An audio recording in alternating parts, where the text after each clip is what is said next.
All right, the recording should work. There's been some updates and things with the Roll20 and everything, but I think it should work. I did a test earlier, but yeah, let's get into things.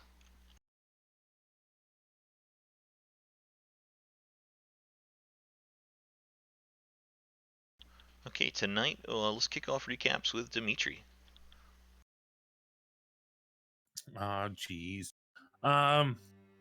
Yeah, so last week we made our way to the bridge, and I can't remember some Pravenka Pass, I think, or something. But we made it there. Dimitri almost got knocked off the the road by some demon goat thing. Um, we heard some strange noises a few times, like a big creature flying overhead, and we hadn't figured out what it was. But then, as we were about to cross the bridge after a rest, there was Strahd, and it turned out it was an illusion. But then the real Strahd was there, and then he summoned his rock familiar, is the only way I know how to put it. Um, and then Winrel had a clutch banishment and banished the rock, which really pissed Strahd off. And then we, as a unit, finally did damage to Strahd and made him very angry, and he looked rather hurt. And he ended up leaving and was basically threatened, like, this isn't the last time you're going to see me, type of thing. And yeah, and then but it felt good to finally, after all the times we've met Strahd, just all the ass kickings we got from him, to finally dole out some damage to him and make him run away instead of us running away. Yeah, we finally showed Strahd he can't just use this as toy things. That rock was totally going for you too after showing off the Sun Sword. And yeah, you guys did quite well managing that beast. And dodging, kind of doing Olay to Singzor the Bloodhorn, a trickster goat. Thank you. Go ahead and take your inspiration, and we'll see you next. Next will be Winrel, if you don't mind continuing our recaps. So Winrel made a cozy little fire for herself and had a nice little rest inside the I don't know, one of the spire towers in the bridge. We had a almost dire situation when what's our boy's name decided to just charge on through the green gaseous doorway onto the bridge, and Nisha decided to follow him. Yeah, Casimir. Um, yeah, and then obviously we covered the fight, and we ran back to hide in that same tower. Indeed, you guys did a pretty good job at cozying up that frozen, kind of snow-ridden tower, creating, relighting the fire and cleaning it up a bit, and that was pretty hilarious. But you guys coped well with Casimir stepping straight through the wall of fire. Thank you. Go ahead and take your inspiration. And yeah, definitely good use of the spell banishment. Excellent use. Next will be Nisha, if you don't mind closing out our recaps for tonight. Um, so I will probably go back a bit and go to pre Zalika Pass, where as we entered the Mountain Top Plateau with its freezing temperatures, we had to at least I think this was last session, so correct me if I'm wrong. We had to successfully track down some animals to make some hides and some wear for our winter wear for ourselves, which actually Winrel, using her um, I guess like background or like some sort of celestial attunement, was able to um, craft very masterful cloaks for us, which was really cool. And beyond that, but even I think the first night of resting, we had a strange encounter with two kind of wildlings running out of the forest where a wolf attacked them and essentially dragged one off, and they left a bundle. And inside the bundle of dark feathers was this strange shroud, which has a strong aura of magic.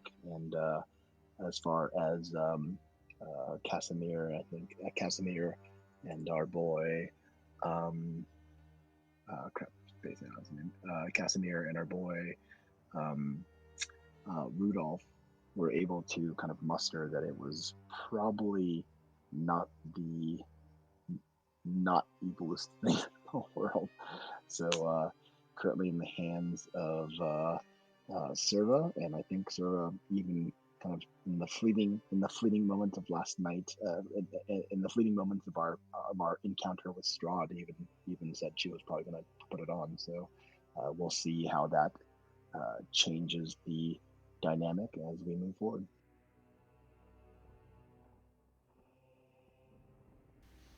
Yeah, that is really good recap indeed.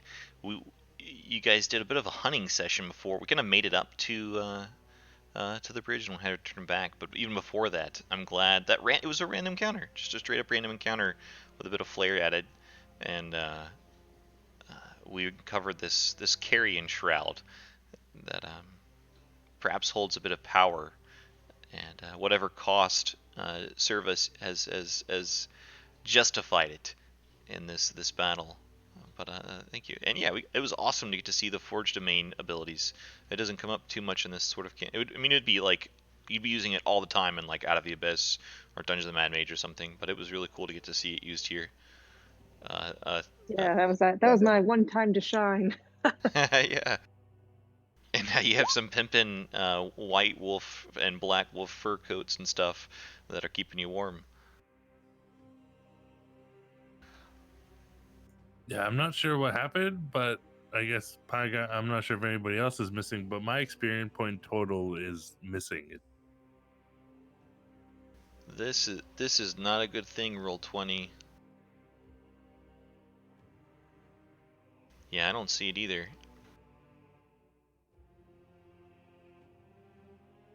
Do you guys remember? Oh, it looks like Nijas is still here, yeah. I still have mine for whatever reason. and so is Service Shit. and Winrel. It looks like Winrel Yeah, can level I up. have mine. Oh, I can? Yeah, if you have that little like hammer and mace next to your name. Oh, yeah. Huh, maybe I got all of your guys's.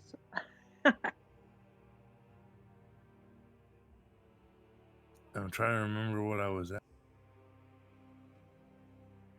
You guys all should be about level 8. No, Pushing a little. I am level 8. I'm trying to remember where I was at because I think I was almost at 40,000, but I don't know exact. Like I don't remember the exact number. Well,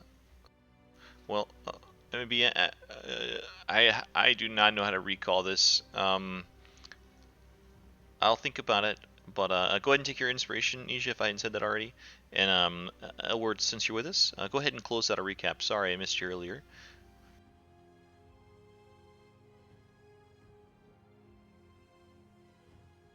No worries. Just having a lot of computer problems. But yeah, most of the recaps were pretty much on point since most of it was the big combat.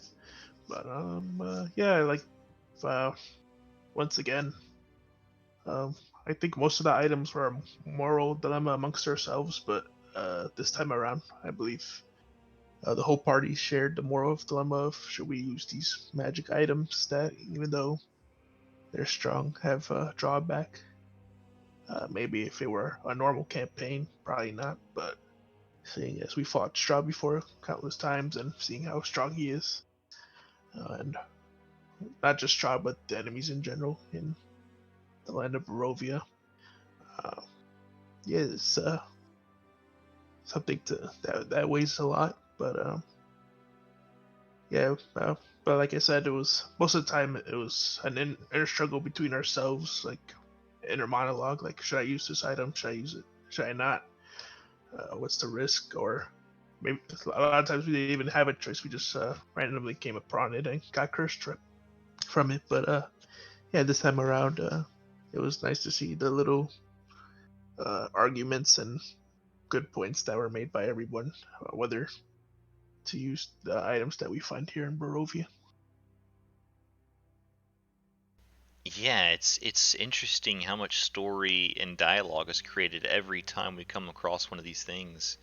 Uh, uh, I mean, some of them come with really serious consequences, and some are a little bit more minor. But it's I agree with you. It's totally interesting to see how you guys react to them and how they develop your characters. Thank you. Go ahead and take your inspiration as well. Uh, for the experience, I mean, I can totally trust you guys. The fairest way I can think of it is just based on what you said, just kind of making it close to it. So, I mean, Elward, I would say you should probably if you weren't already, you probably should be about 34,000. Um, and Dimitri, you said you're close to 40, so I mean, you can just make it 40 if you want. You said you're close to 40. We'll just do a flat 34 for you, Elward, and 40 for Dimitri. Yeah, 'cause I'm trying to remember the last time I remember seeing it. Maybe it was like, I guess, closer to 39, because it would have been like 30. The last time I remember was like 38 something. So I could just make it 39. That's cool with me. That's cool with me. You're only at 32k, Nisha? Damn, dude. I'm sorry. Are you sure you have a mist experience, like if you like a mist one night or something?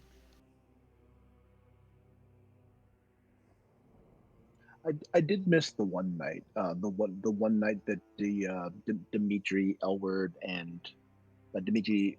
Well, actually, maybe there was two of us missing. There was one night when like me and was it? I think maybe me and Matt were gone, and so Elward, Winrel, and Dimitri had to go off on like a side mission one time. So that's probably where they.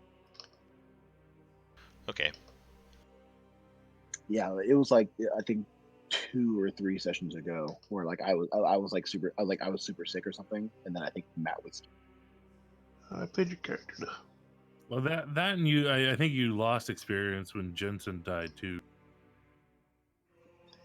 Oh yeah, good call. Yeah, I definitely lost probably a thousand in change probably when Judson died. So Oof, it was yeah. pretty close. But yeah, I think that encounter, the encounter on the hilltop with the like the mud people, like the wildlings, and then also Strut, I think was a decent chunk of change. But that would have gone to Jensen.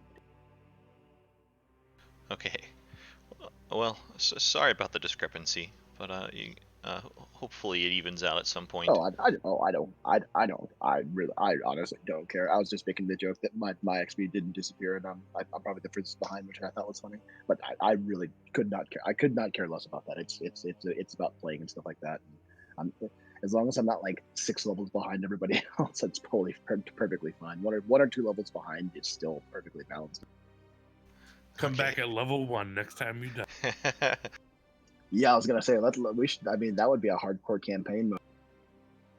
That'd be awful. Oh man. Well, yeah, cool. Hey, go ahead and take your. Everyone should have inspiration. Thank you for your recaps. Any more questions about the experience stuff? Sorry that happened. All I can imagine is that the sheets and the whole system is kind of going through cleanups and updates with this new thing, and somehow they got screwed up because of that. It's all good. Not your fault. Still feels bad, but I think that'll be fair. Just a flat 39 for Dimitri and 34 for Elward, and we'll go from there. API wise, it may be a little funny. I kind of seen a few things with the new update. I've taken off some of the things that I just like break every time it seems like I use them. Like the torch on, torch off thing is not here anymore. The teleporter thing is no longer here for the time being. Hopefully that comes back. That's really cool. But the lighting is new and updated, and hopefully we'll get to interact with it tonight because it's really cool. But keep me posted if anything looks weird. Occasionally, when I've played and when we played last week and tried it out, occasionally your screen might go black with your dynamic lighting, and all you have to do is kind of like jerk your token a little, like drag your token just a little bit, and the vision should come back. That seems to be the most common issue with it. But if anything else stands out, please let me know. Outside that, yeah, we were on the Solinka Pass Bridge. We returned to that snowy tower that we had cozied up, and looks like we were going to try to at least rest a bit.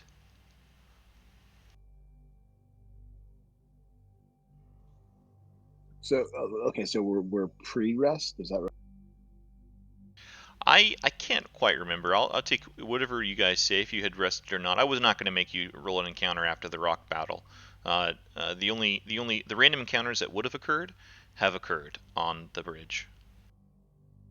I think we were gonna do a short rest and then continue on as far as we to the Amber Temple. I don't think we've done a short rest yet. Cool. Yeah, because you did rest already, so it's not too. It's honestly not very late in the day. But yeah, you guys can totally do a short rest in this tower. Unless you want to go back to the top floor and explore those snow maidens. Nah, I'm good. They did not seem happy that I just even opened the door. Something was triggered.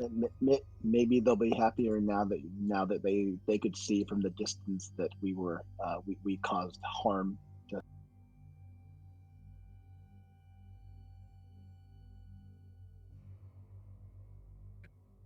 That maybe they'll be even happier when we destroy whatever it is that's in the Amber Temple.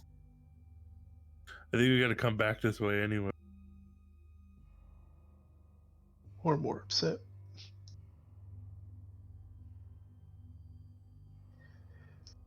Not everybody's against Strahd. That's true. That's the fun part. But I don't gain anything from a short rest. So I'll be on the lookout during the short rest. Like we're in the tower, so I'll be looking out the window for everybody. Keep it watch. Yeah, sure. I'll cover server for a bit. Yeah, as you guys escape to the tower and everyone kind of bunkers down for the rest, Elward, you're kind of looking out the tallest window and you see this large bird of the rock. It flies at a incredible pace, but you see it fly far, far to the west, up towards, it looks like almost like the peak of Mount Ghakis, until it, this massive, huge, gargantuan bird kind of turns into a speck and then disappears. Looks like it's long gone. I like to think it was confused. I like to think it was confused as hell and almost fell out of the sky when it bounced back into. Yeah, over the bridge and maybe like dive bombing towards the Luna River and then kind of waking up.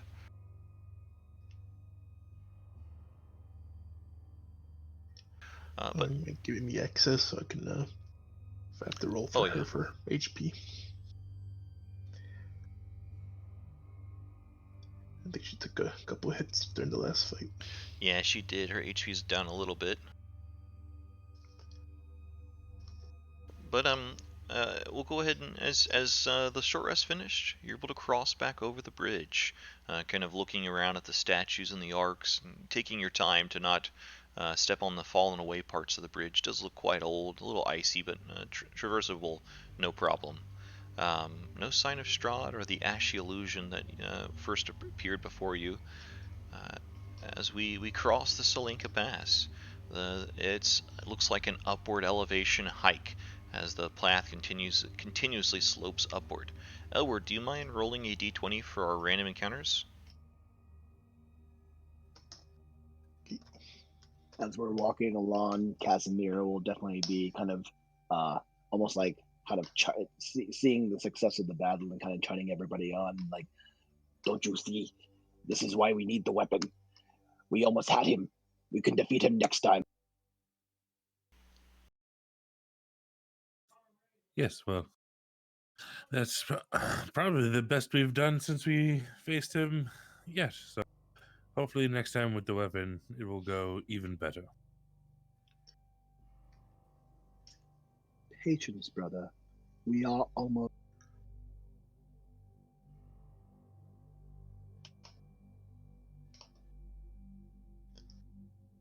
And then perhaps after the Ember Temple, he'll be even better than that.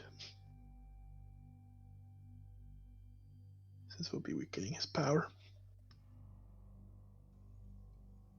Just quickly over the table, are we all assuming, just kind of collectively, since Snap's not here, that he went ahead and put on the Carrion Shroud during that short rest? I think he said that last game, right? Yeah. Yeah, he said he had gained some faults or some sort of personality change. Len told him, but I don't know. Gotcha. I'll wait for him to roleplay that. He's Yeah, officially it's been brought attuned. up. Yeah, I was just gonna say that we can all take note of that, but that's no fun to pick on Matt while he's not here roleplay wise. So we'll wait till he shows. Cool. That day, well, as you go higher and higher, it gets windy and blustery. Your feet kind of stepping into half foot deep little crevices into the snow, leaving quite a trail behind, but only to be washed away by the windy blizzard behind. But this day will be uneventful outside. You know, the cold and the frigid. Thank goodness for the snazzy coats that Winrail has made. Winrail, do you mind giving me a D20 for our nighttime encounters?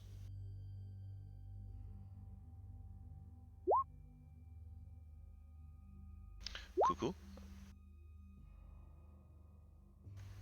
Yeah. Speaking of Lord of the Rings, I'm assuming travel is like much slower now that we're actually going on the uphill and it's snowy. it's a pretty cut out path still. It is covered in snow, but it's still a path. It is slower, so maybe that's why you noticed that we didn't go as many hexes as we normally do. It's not Okay, yeah, no. it's not as slow as it was like trekking through the untrodden swamp, but it is still slower than normal. All right, cool. Cool. Your nighttime goes uneventful. It's quite a cold, just boring night. Very quiet, eerily quiet. Maybe serve as extraordinarily quiet. But yeah, the next day we'll take off. Nisha, please give me a D20 for random encounters. Daytime random encounters it is. No random encounters today. We'll make it to here. We get further and further along, and you can feel the anticipation building. Nisha, you would even see Casimir's dreams, his like night talking, his trance talking is kind of getting more and more intense. You hear verbally at one point the name Sudun, Sudun, or kind of the weaselly Casimir, Sudun, Sudun.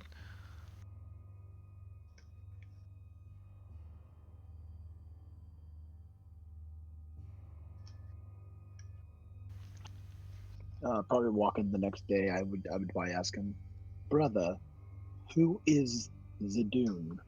I hear you speak of him during your. It is one of the powers that lurks within. It is it will help us with sister. Patrina, he will show us how to get Patrina back. Do not tell the others. Not all power is good, as you well know. Can it be?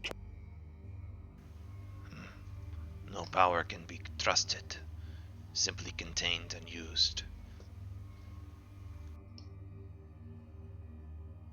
We shall see. And she'll keep on. Cool.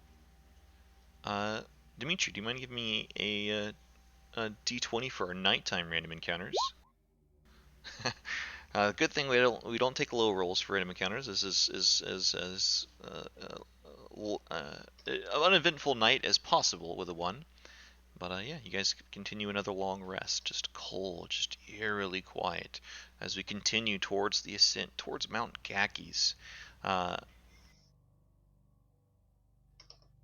on the next day, Elward, will you give me another D20, please, for our next day's random encounters? Once again, another night of the murmuring. It seems to get more and more intense, Nisha. This time, kind of, it seems like he's speaking to someone, speaking, and you hear the name Patrina a few times. Oh, um, not quite high enough for a daytime encounter. Oh yeah. We come to the crossroads. It looks like the path to the south descends a bit as it winds back down the Mount Ghakis, but you can kind of see down the slope as you bend this corner around the woods, these frigid evergreen woods, the foliage woods. It looks like the path ends in mist as you just look down over the slopes. The whole world just seems to be covered and blanketed by this dark mist, choking off all the land beyond. As we turn north towards this barely visible path, but Casimir kind of stops and says, "This is I dreamed. This is the way. We must take this way. Bear yourself. It'll be hard going. Deep snow. Make sure you have a buddy. A buddy system is good."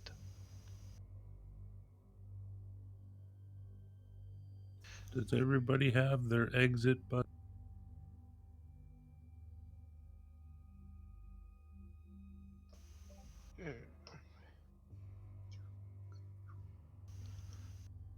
I think we're an odd number.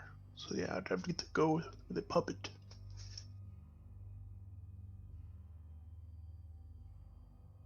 So yeah, we all should have buddies. Travel a bit farther in Winrail. Will you give me a D20 for our nighttime random encounters? Man, if we don't have any snow encounters on the way there, I sure hope we have some on the way back. No, for nighttime. Actually, this night I'll just roll. Find your exit, buddy. Do you have your exit? Nisha, while you're on watch, perhaps with Casimir, kind of just relieved that even your trance is kind of being interrupted at this point by Casimir's outburst. Um, but as you're on watch, maybe you've experienced this before, you've seen it before, or maybe the others even kind of get stirred and woken up a bit. But it feels like a great flying beast flies right over your campsite and heads straight towards the peak of Mount Ghakis, directly to the northeast. As it goes almost about a mile away, you hear this horrible, horrible scream that sounds like 1,000 warriors dying upon a battlefield. The telltale call of some awful being that has pursued you from the north part of Barovia all over. But outside that, the night is uneventful.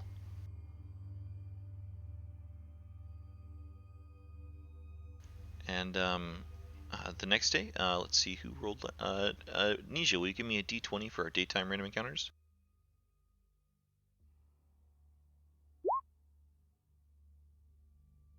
Another day without random encounters. All right, boys, getting them all out of the way. I think we had Get all bodies random in. encounters. I think we had all random encounters last session, so it's like totally opposite. Yeah, no, for Yeah. real. As you traverse farther and farther up the slope, it's just absolutely huge amounts of snowfall. You're kind of getting buried up to the shins every single step. It's hard going. But eventually you come to an interesting site, and I'll switch maps and give you some artwork and some description.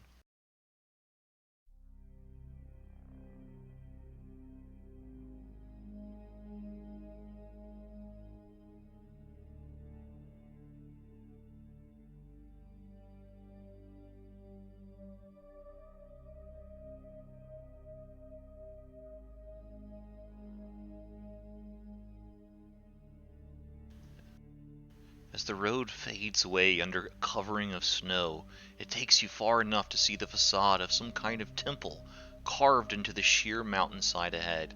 The front of the structure is 50 feet high and has 6 alcoves containing 20-foot tall statues.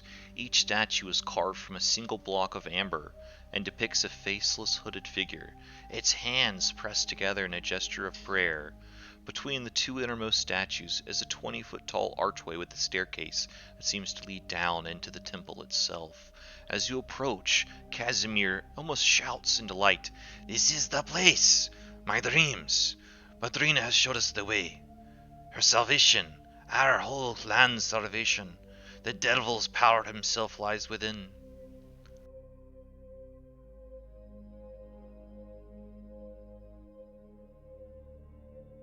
And there's your art handout. I can't see anybody else. Uh, I just see me and Rudolph. Shika took in a little bit. Did it help it? No. Oh, is it because it's dark? It is dark, but there's light. They should be able to see. Yeah, like everything's gray right now for me. I'm not sure if it's because I need light.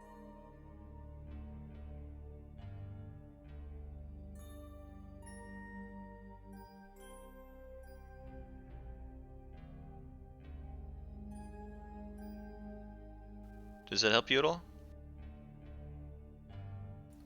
No.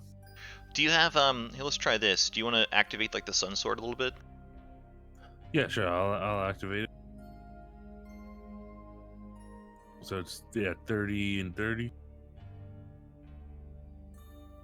Or 15-15, sorry. It starts at 15-15.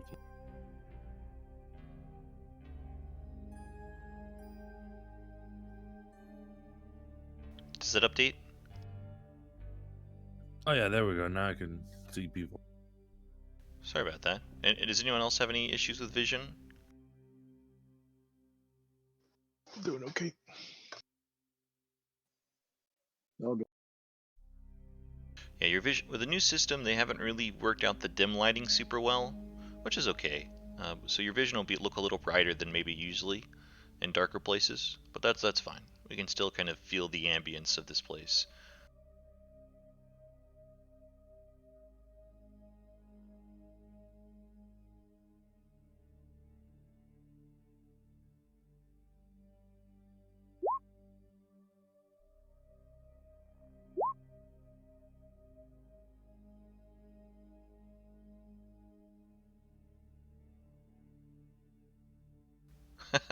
Well, Oh no, I don't have dark vision at all. Cause I turned away as soon as possible. I can see the whole dungeon. You can see everything? Yeah. I turned away as soon as possible and zoomed all the way to the bottom. But yeah, as soon as I zoomed up the map, I saw a little bit of the entrance and some rooms. And just tabbed out into my Discord page, so I don't see nothing.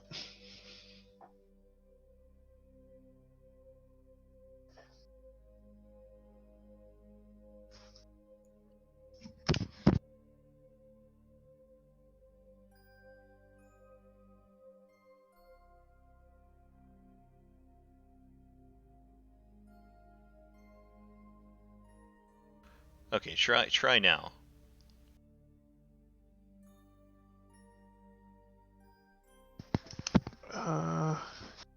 Yeah, I'm trying not to zoom out too much, but I can see like the first 4 rooms in the front. I'll try to refresh my roll 20.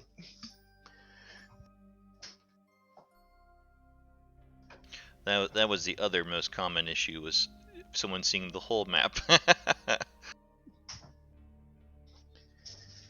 Let's see if refreshing my roll 21.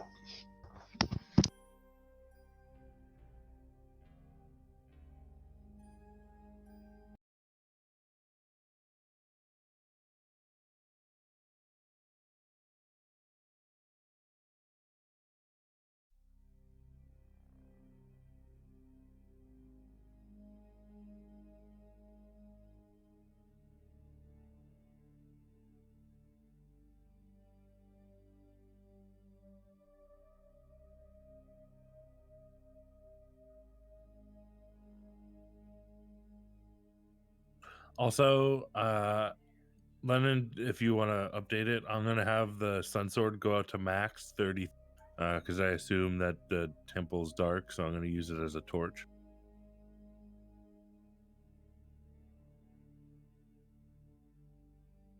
Did you see updated? Yeah, your lighting should be updated.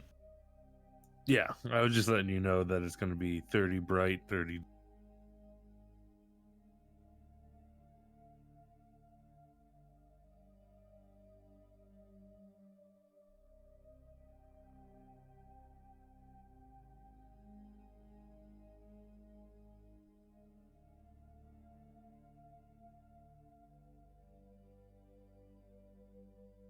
Oh, damn, that aura is huge.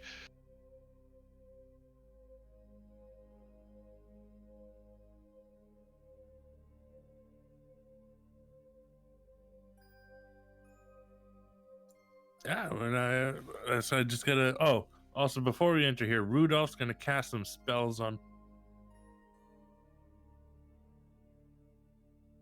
So both Nisha and Winrel will get Death Ward.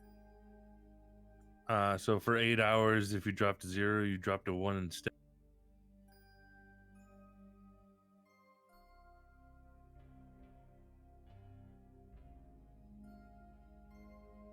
And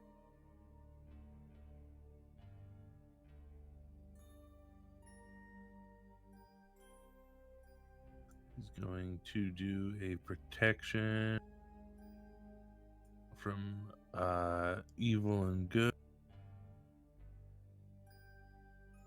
Is it still? Oh, go ahead. Sorry, what? No, you go ahead. Protection from evil and good on Dimitri. Oh wait, oh he has 3 4th level slots. Oh, and then in that case, Elward, you're gonna get a Death Ward too.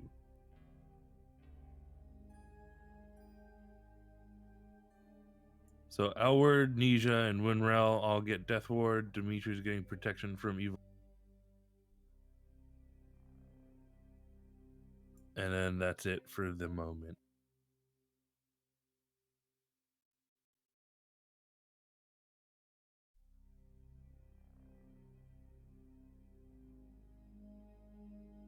Is it loading back up okay for you, Elward? It's not loading for me at all, sadly. I'm stuck on the black roll 20 screen. Try to refresh again, but if anything, you guys could continue on, and I'll just play like on the Discord tab and Okay. for right now. I think when you return to the game, it's still going to be great. Like, you're going to have vision, but you're going to have grayed out. You're going to be able to see the blueprint, essentially, of the map grayed out. Because it's like Advanced Log of War, and because of the way it was, it's like it's reading it as if the whole map has already been revealed to you. I was just checking everyone else's character view, and everyone else has got blocked off vision, but Elward can still. It's like Elward has already been here. Dun dun dun. But I'll just trust you to roleplay it as if I totally trust you with that. But sorry about the issue. Yeah, no worries. I'm gonna stay on my Discord tab and if anything, you could just drag and drop me with Zerlin. Just let me know when something happens. Yeah, and it might write itself too, or might get worse when there's another map attached. So maybe depending on if you go to the other map, maybe it'll fix then. But yeah, you guys feel free to continue as you prep up your spells and you look around. It looks like this great temple has the 6 alcoves with the amber statues out front. It looks like there's a bit of space to the right and west of the entrance door, but the main entrance lies before you.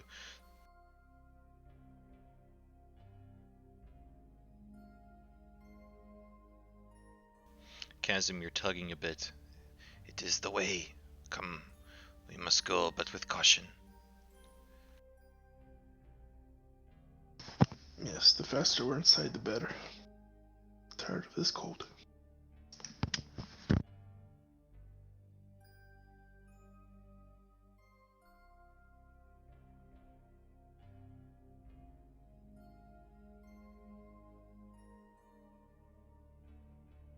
Yeah, Dimitri will start approaching, you know, carefully.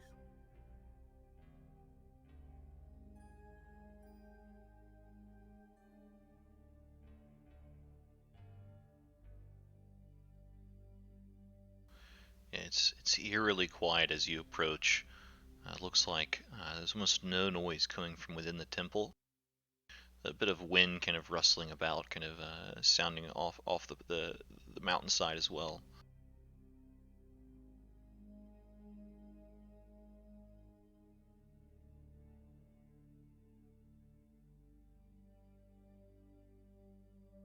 But as you get to the entrance, it looks like icy steps descend 10 feet to a time-ravaged hallway. You see arrow slits in the walls. Behind the hall lies a vast sepulchre of darkness.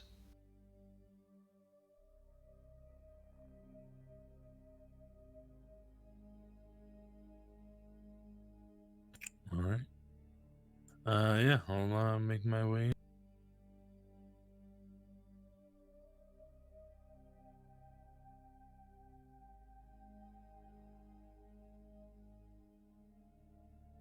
can descend a bit further, and it looks like there's a large overlook that leads out into the darkness.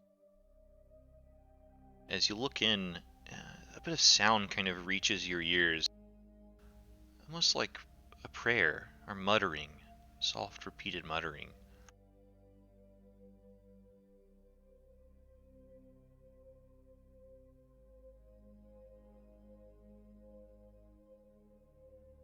Can I look through these? What are these like higher up? The Oh no, you murder. can. Yeah, you look in the left and you look on the right. You just look to the left through the arrow slit. There's about a 1 foot gap. It's not the super tight arrow slit, but this empty room. It's a bit of an empty room to the left.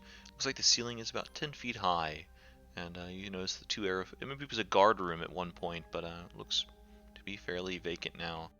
But the one to the right, as you look into that one, the two arrow slits are carved into the west wall, and it again is like 10 feet high and about a 20-foot square room. That's slumped in the northeast corner is a skeleton wearing a blue wizard's robe, clutching a wand to its chest. Would it be cool if we took the ore off into like combat? Oh yeah, sorry.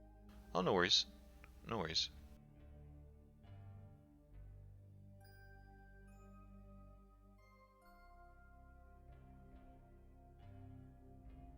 I'm a little colorblind, and it's hard for me to it kind of blends some of the colors weird. Yeah, sorry about that. All right, I'll let everyone know that there looks like a dead wizard. The right. Very hilarious looking blue wizard robes. Very stereotypical.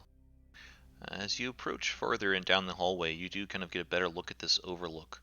A 20-foot wide balcony of black marble with a shattered railing overlooks a vast temple. Black marble staircases at each end of the balcony descend 30 feet to the temple floor. The vaulted ceiling is 30 feet above the balcony. The walls and ceilings are covered in an amber glaze, lending the gloom a golden sheen. A set of amber doors stand closed at the west end of the balcony. A similar pair stand open to the east, and you can see this on the map, I think, with your lighting. With the light that your sun sword gives off, you see amber doors closed to the west and amber doors open to the east. Also, as your light shines down, it's open below this balcony. As it shines down below the balcony, your light doesn't quite show far enough to see what he's praying to, but you see the image of Rahadon, the dark elf that delivered Serva, sorry, not Serva, Anisha to you all. Where is he? Directly on the kind of the lower level in the floor. Okay, now I see him. Yeah, he was grayed out. He's like just on the edge of my. He seems to be kneeling in prayer.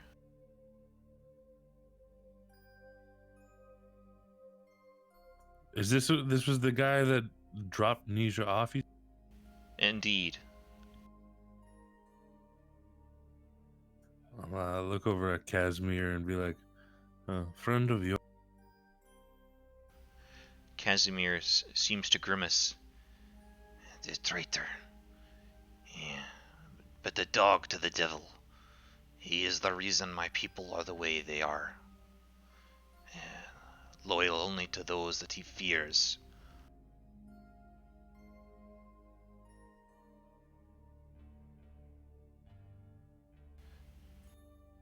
As you look on, Rodden seems to pull something from his pocket. It looks to be like a creature, a small green creature. A toad, or perhaps a frog. He raises his head back and opens his mouth wide.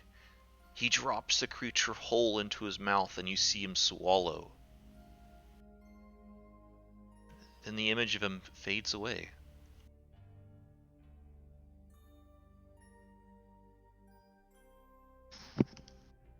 Toad wizard. Alrighty.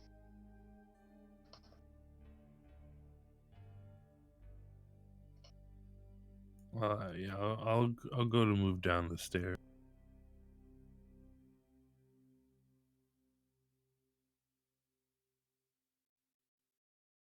Certainly, it's about 30 feet below, and yeah, I'll drag you guys to the next map real fast, actually. Because if you go down the stairs, you go to the bottom level, and I'm just gonna drag you to the bottom level. But you're more than welcome to come back up here anytime. Let's see, we'll split it like this.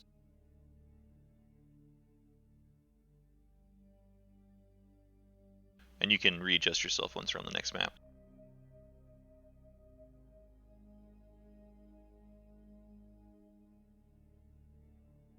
Is it still loading for you, Elward?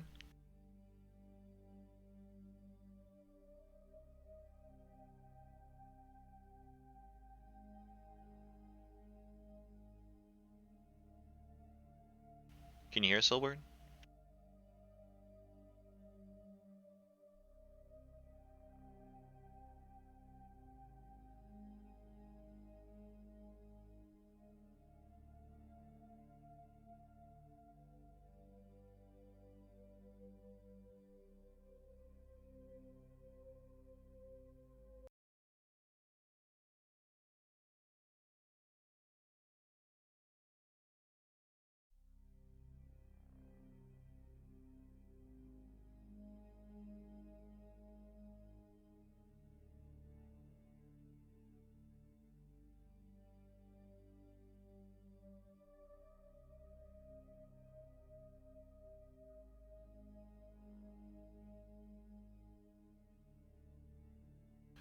It did that update, is Winrel's vision still like the whole thing? No, that fixed it. Okay, cool. I think the first map, when it must have not gotten updated well, and this one I think should be updated correctly.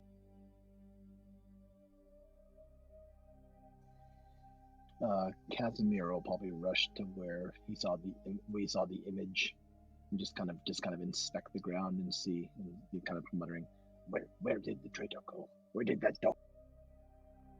As he looks about, it looks like the floor itself is quite dusty, and nothing has been there. But you see like the imprint of like someone that has kneeled there in the last week or so. Like the dust has been disturbed, and the footprints seem to lead back up. Like the dust footprints seem to lead back up the stairwell that he came down. Uh, as we enter the center of this massive columned place, here's a bit of a description for you. Is everyone's vision better now? Can everyone see okay? Yeah.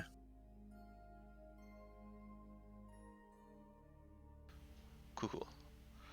4 black marble columns support the vaulted ceiling of the temple, at the north end of which stands a 40-foot tall statue of a cowled figure in flowing robes. The statue's stony hands are outstretched, as if in the midst of casting a spell. Its face is void of utter blackness. It's kind of like the whole head part of the statue is just darkness. The ominous statue stands between 2 black marble balconies, one of which has partially collapsed and fallen on the temple's black marble floor, in front of an open doorway. The walls of the temple are sheathed in amber, and the doors leading from it are made of amber as well. Arched hallways coated with amber lead away from the temple to the west and to the east. Flanking these exits are alcoves that hold white marble statues of robed human wizards with pointed hats and golden staffs. One of them has toppled over and lies shattered on the floor.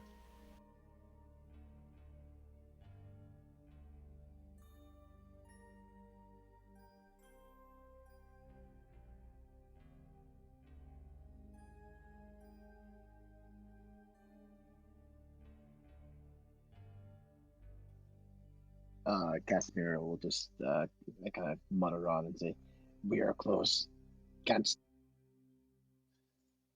And Nasia will try and calm him down as she kind of looks around, taking it.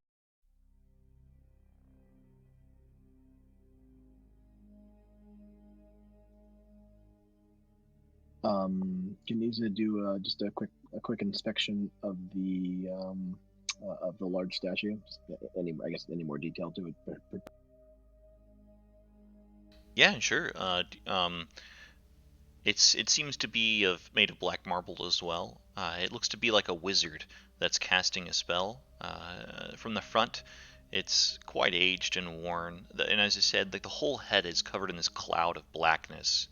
And in fact, as you get close, it seems like something happens. It doesn't really stand out that much, but just a flicker of light seems to come out of nowhere, and I need everyone to roll initiative.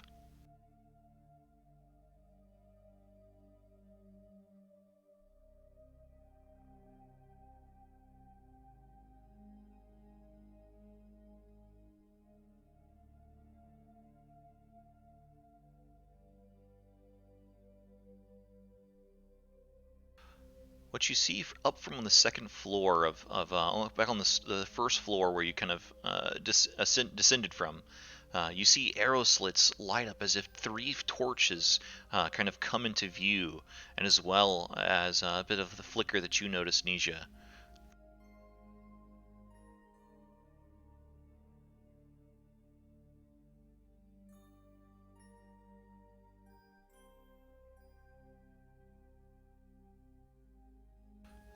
There'll be one thing that happens, ready to action instantly, and then we'll go into normal combat.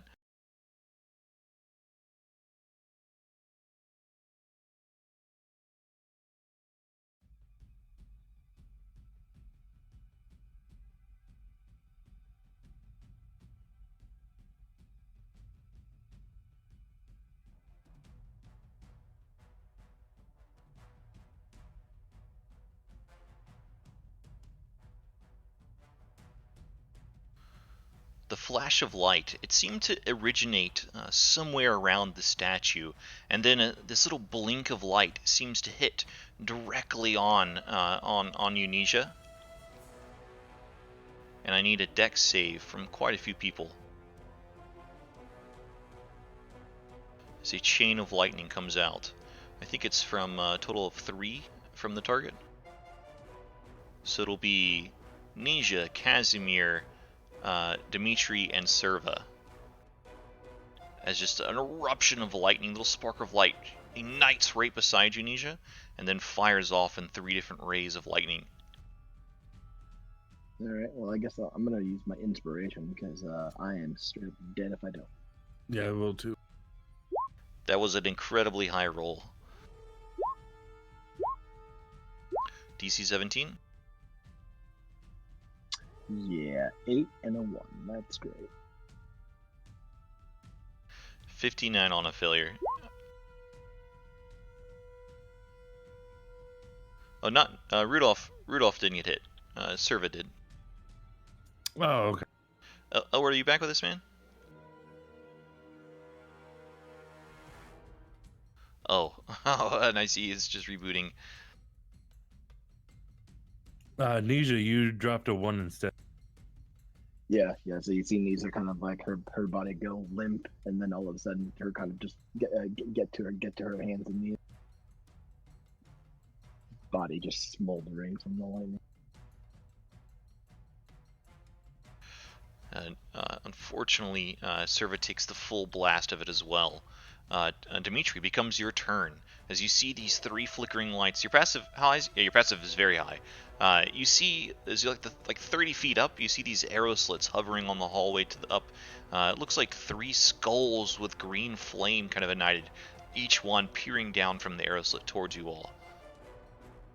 Where are they? They're on your, you don't see them on your map, but they're up here.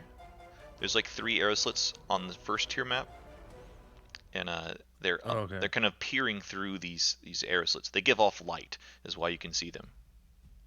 The flame actually causes light. I will. I guess there's one in each arrow. They're I'm like assuming- that. Can you see those? Yeah. Yeah. Then I'll aim at the bottommost one. I'll pull a Matilda and take a couple.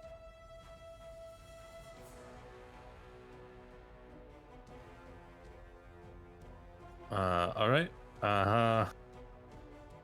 Starting off the night good. Oh no. Misfire. I'll roll. I can't fail the Tinker Tools check, so I'll unjab it with my other attack. And then I'm going to.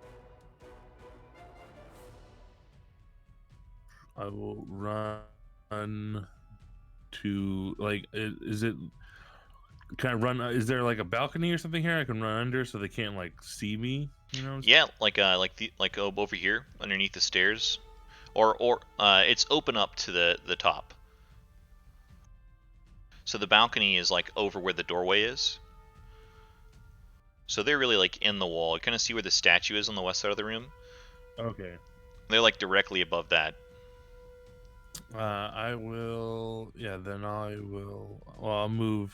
I can move there. Yeah. Bonus action. Dash to there, and then. So they can't see down, right? That's like right. covered? That's out of their vision. Yeah. Okay. Yeah. That's it. Cool. I've got the service save, Elward. But thank you for rolling initiative. I've got you updated now on the turn order. Is the vision better for you in this map? Yeah. Okay, cool. Flame Skull. This one can see down. It's gonna say it's gonna randomly choose out of one it can see. 7.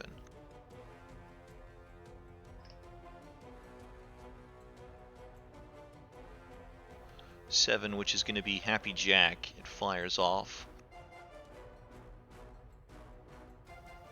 a magic missile straight for Happy Jack.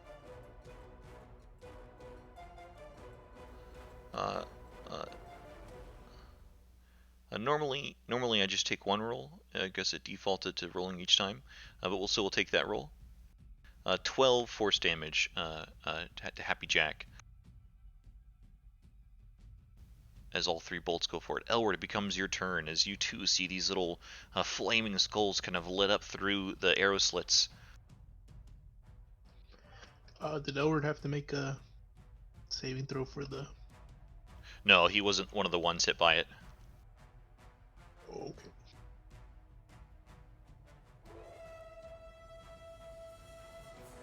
Let's see.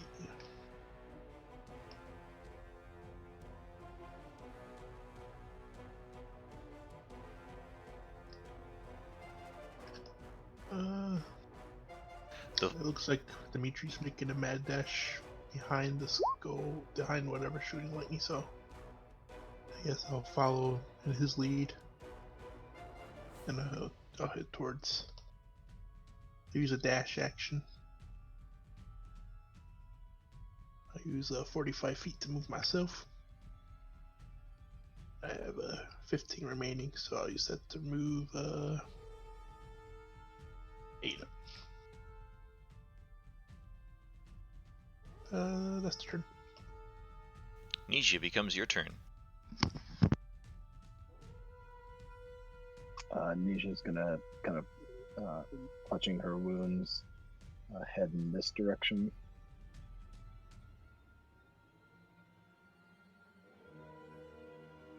and I'm going to expend 2 sorcery points to cast my specialty darkness that I can see out of. But I will actually go ahead and encompass it. I think it's a 20-foot radius, so I will go ahead and encompass it around my brother as well. As you go to cast it, you don't hear anything, you don't see anything, but you feel like your spell has been countered. Oh, like it's been suppressed? Yeah, counterspell. Oh, interesting. It's Darkness is level 2 spell, right? Oop, there we go. Then I will, as kind of muttering frustration, I will continue to head this direction. I think that's about as far as I can get to try and get some cover from the.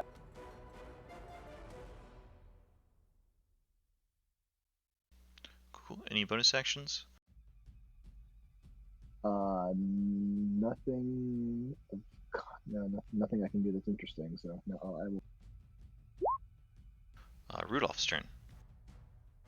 Rudolph will head in. Oh shit, he doesn't have sight. All right then. He can't see. Hold on a second. He doesn't have sight. No, well, he's human, and I didn't realize that. He should have sight off your thing. Not because mine's farther. I'm farther away. He can't see where Nisha. He'll cast light on himself then.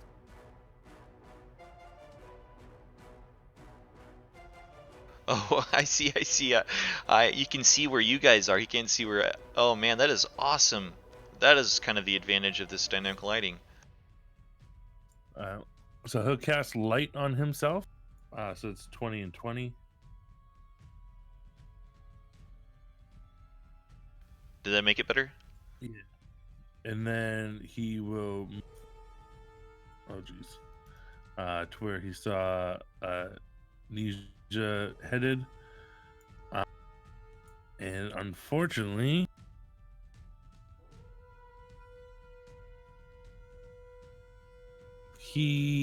for the moment, he will cast Sanctuary on Nisha as a bonus action. Cool. Go for it. And then that is it for Rudolph. Alright, something that you can't see is gonna go. I can't hit done, so. No worries. You did actually hit done. It worked successfully. Oh, it did? Oh, okay. Yeah, but it's whispered to me, so it might look like it's still your turn, or it might look like it's Winrail's turn, but it's actually something else's turn. Cool. Okay. Well, it worked for Rudolph. We'll have to see if it works for Dimitri. Yeah. He is gonna cast. Yeah, he's gonna come out strong.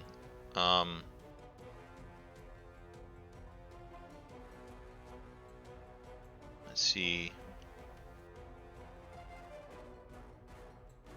Yeah, he's gonna point it. Well, you're not gonna see it, but I need a Constitution saving throw from Rudolph. Oh, damn.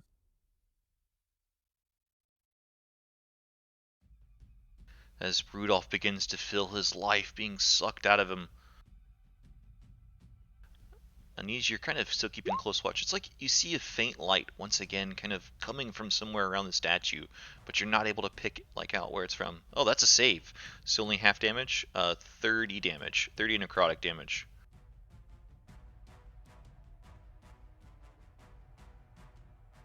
You scoundrel, show yourself. No response back. Winrail, becomes your turn.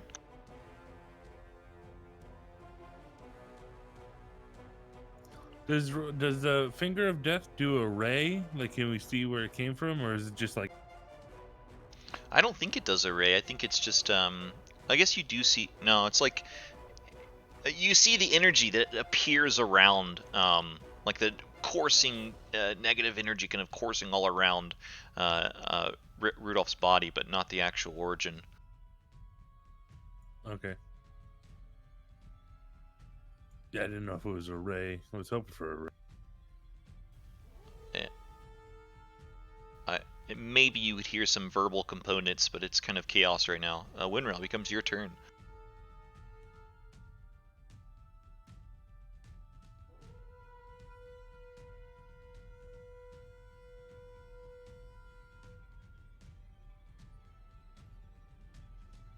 Okay, I'm gonna move here. Oh, nope.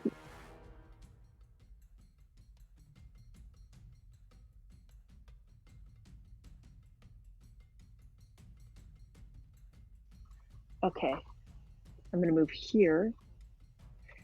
And I am going to cast Beacon of Hope, and I think I get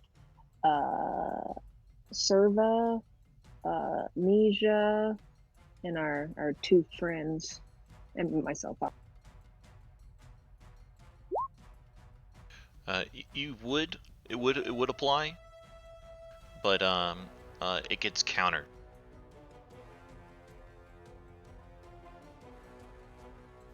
So sorry. As your beacon of hope goes So it's out. going to be another one of these battles where I'll just see you guys in an hour. No. He can honestly only counterspell so many times. Yeah. They're third level spells. He's got like 4 max. Well, I know, but last time those were all me in the fight versus what's her name, the witch. Sorry, not 4 max. She had a ton of spells and legendaries. But Service turn. Babala Saga. Elward, are you able to do Service? Yeah. Just trying to figure out what I should do with Serva. Yeah, I know it's a bit of a complicated paladin. I think Serva would go towards the center and try to absorb as much hits for people. 30 feet. I'll take the. Oh yeah, I'll heal. Who's in front of me? I use healing hands for let's see. Let's go for 20 HP for now. Nice. You gonna give Casimir a good slap on the back and he heals up 20. Yeah, no. Servo will stay towards the center of whatever the hell is going on to try to absorb some of the damage for everybody. I think that might. Yeah, Casimir will cough and thank him.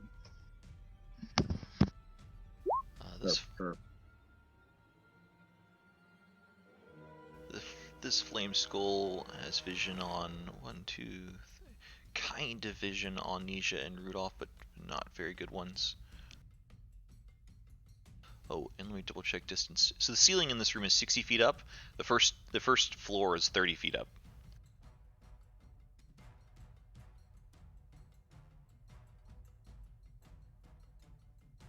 Yeah, so everyone's in range.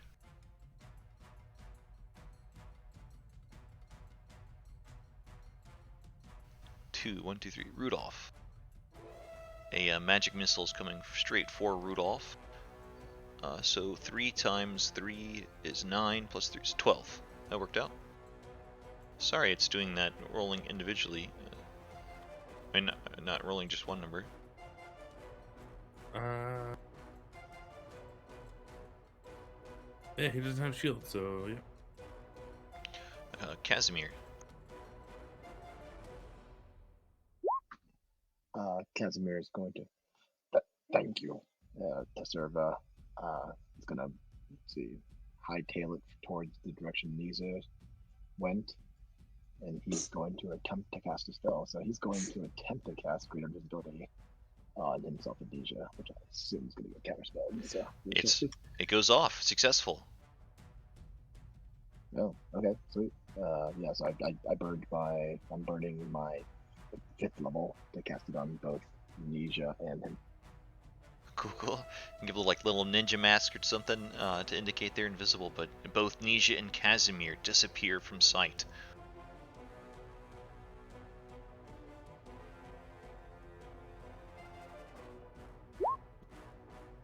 and I think that's all he's got. This flame skull has a little bit of limited vision because of that column in front of it. 1, 2,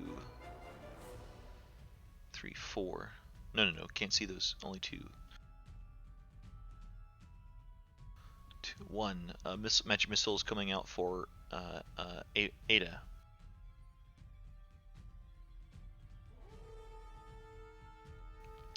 So 4 times 3 is 12 plus 3, 15 force damage straight for Ada. And that's that flame skull. Dimitri, it becomes your turn. As you run under the archway, you see your casters kind of struggling a bit, and then you see Casimir and Nisha both disappear. It looks like bolts of energy still firing down upon your compatriots. What do you do? Yeah, I'm gonna move out. Oh.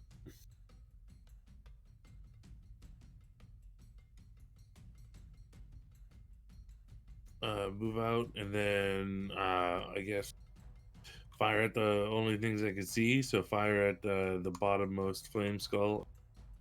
Hopefully this time not rolling.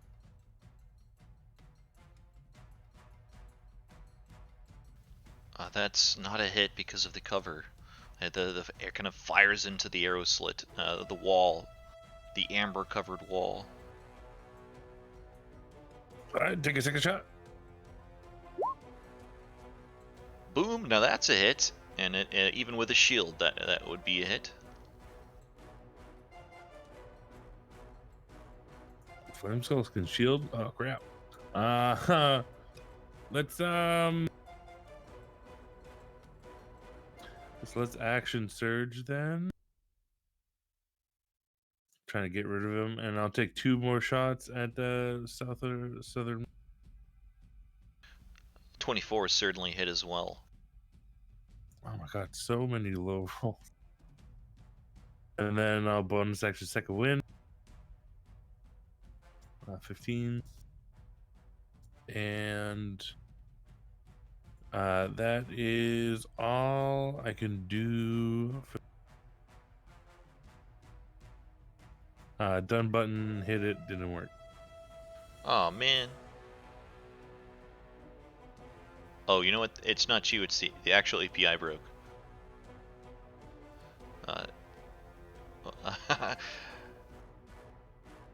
I'll get that restarted, but this flame skull here is going down, the one that you shot over and over. It immediately kind of turns its gaze towards you, Dimitri, and is going to fire a magic missile straight for you. That's its second. So the first number, 2 times 3 is 6 plus 3, 9 force damage, Dimitri. Elward, becomes your turn.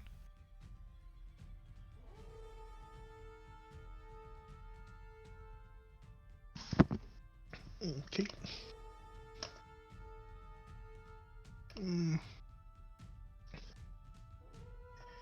Ada can't do anything while they're up there. But I'll keep her there as an able body to take some hits for everybody.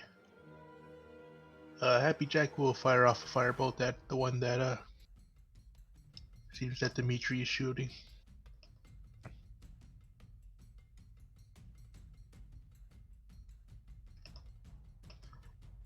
Seems that's the way to go.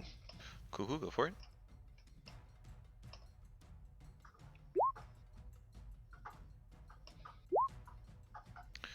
As 17 goes, it doesn't quite hit it, but it seems to like chip into the skull a bit.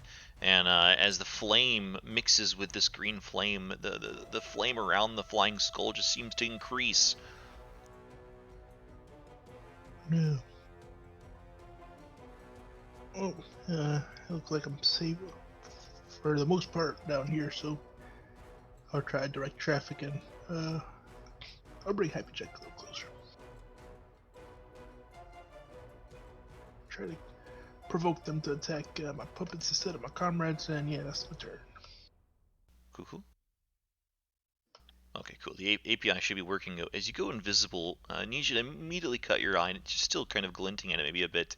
The statue just standing out, the whole head covered in a cloud of darkness. You notice that this is a trick that you've used over and over again. It's your signature move that got dispelled. It just kind of all formulating in your mind now. Okay. So using the advantage I have of greater invisibility, Misha's gonna roll around to this side of kind of bumping into Rudolph and saying, pardon me. And I'm going to bring down an ice storm onto the statue proper. 20-foot radius, 40-foot high. Nice.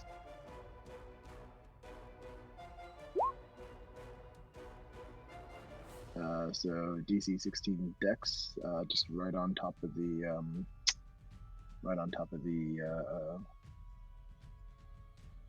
statue.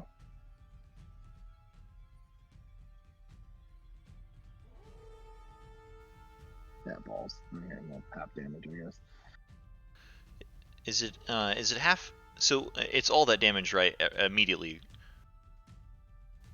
Yeah, correct. Yeah, there's no lingering effect except for the storm's area turns into difficult terrain until the end of my next. All right. Give you 4th level spell, 10 damage. Good spend.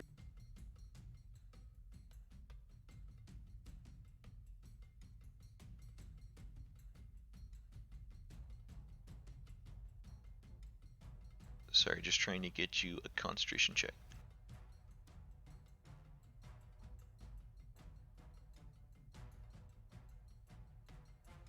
Oh my goodness.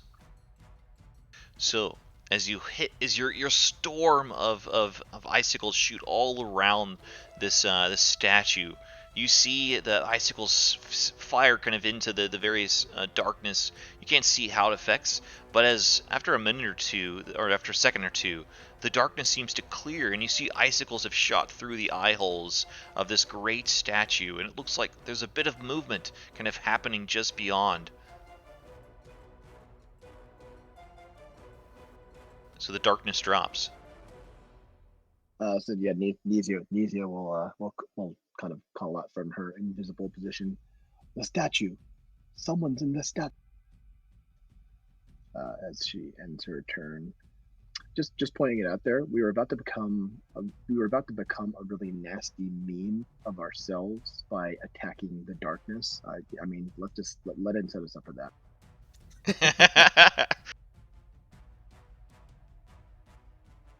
Rudolph, becomes your turn. Yeah, he is a bit hurt. Can't see Nisha anymore. Does it have to be IC?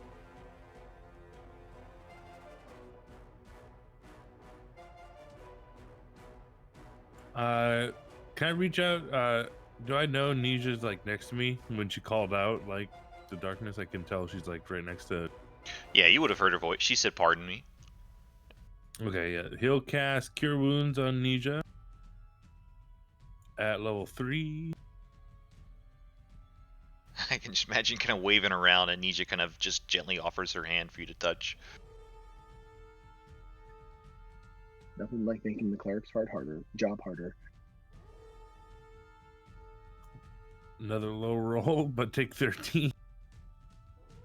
Yeah, Nisha will definitely thank Rudolph. And then Rudolph will move around here to about there. Oh no, not in there. To about there. Because you said like the head of this thing is like hooded, right? So like I'm assuming it's almost like if someone's up there, they could only see. Yeah, it looks like with the darkness peered out, it looks like that it's looking through. Like there's two kind of great big eye hole sockets where the eyes of this huge wizard statue would be that are empty. Okay. And that is. Yeah, that's. All right.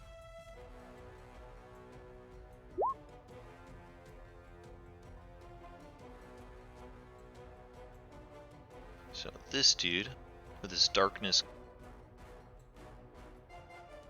you kind of hear this old wizardy voice kind of call out, "Yeah, get out of my temple! Leave here, you intruders! You're messing with the wrong man!" And a spell comes out.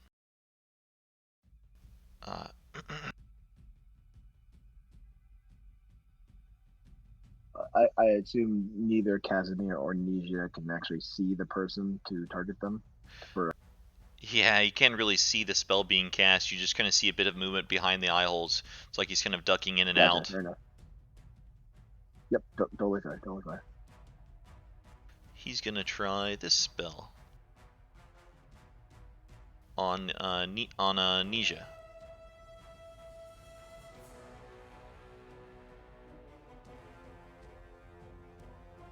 Alright, so Need a charisma saving throw. Oh, can he see Oh. Nisha? Yeah, he can. He's got true sight. Okay. 120 feet. That's why I was checking the distance. Sweet. Nothing like bringing a 5th level spell for something that doesn't affect the boss. I'm sorry. I'm so sorry. Oh, it's all good. It's part of the game. Like I said, it's all you're all just rolling the dice anyway, right? You're kind of playing with house money. All right, charisma save. Sweet. That is definitely a pass. DC 17, as the spell doesn't go off. Yeah, you whippersnapper! What are you doing? You're supposed to go by! Winrail, your turn.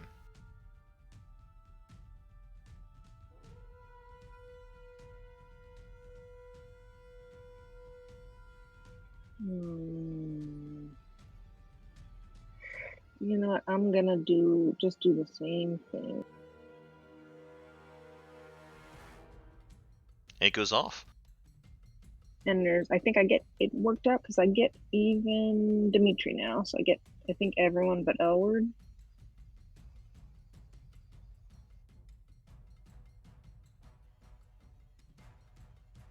Yeah, looks good. Very nice. What does this look like? Your beacon of hope. Just a giant burst of like bright light, just like emanating from me out in like kind of like a dome, like the protection dome from Twilight. If anyone's actually seen.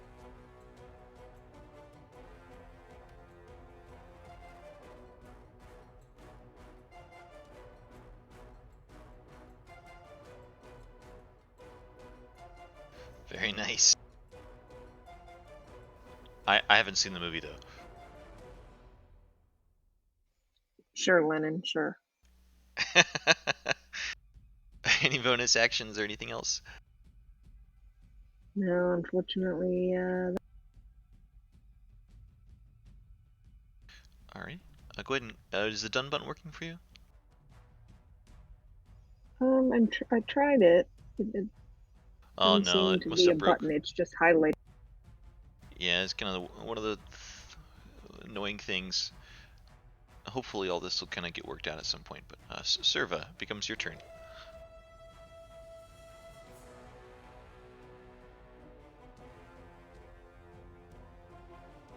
I'm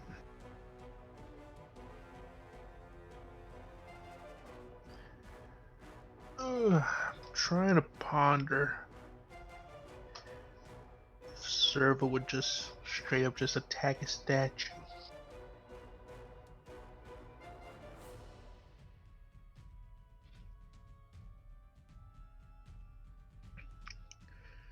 We do hear that stuff's going inside from within the statue. Indeed, the old man's voice even calling out now.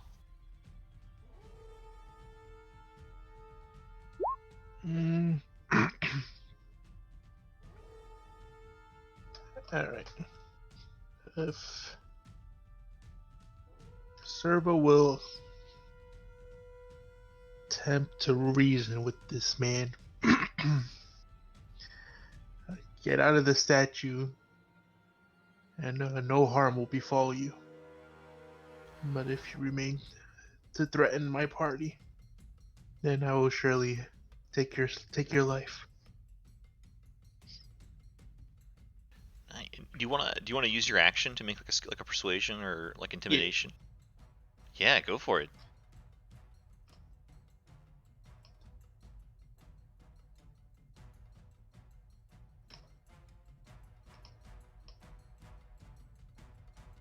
Mm.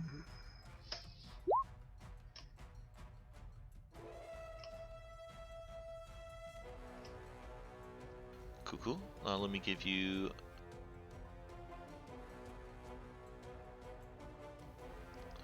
I've guarded this temple for hundreds of years. I'm gonna order them to burn you all up if you don't leave.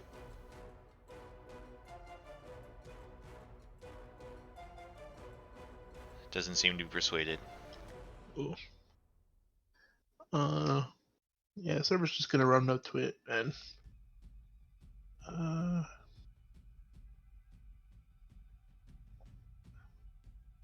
it's difficult terrain. Yeah, server will attempt to start running up to it and will eventually start striking down at a statue extra.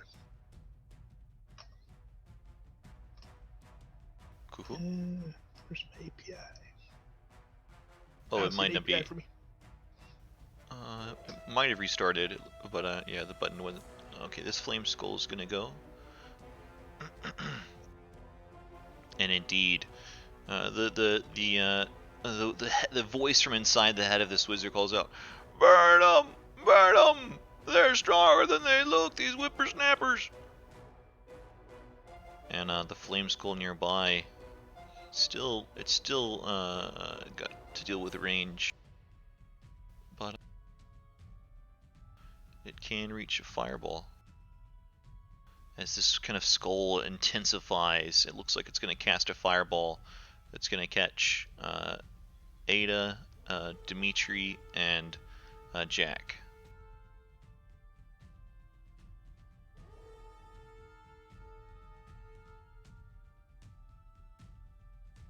Can Miza see this fireball by chance? I'm Oh not yeah. sure if I'm close Oh yeah. enough wise or. Yeah. It counterspells Okay. within 60 feet, and it's 30 feet up. Oh, yeah, I'm 65. Plus I'm 65 feet away anyway. So yeah, I'm closer to 70 feet away. Yeah. Okay.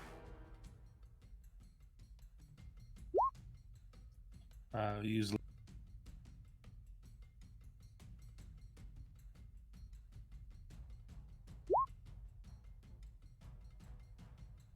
Becomes a pass. 17 on a pass. And I'll need dex saves from Ada and Happy Jack. One's a pass, one's a failure. And that's that Flame Skull's turn. 35 on a failure, 17 on a pass. Casimir's turn.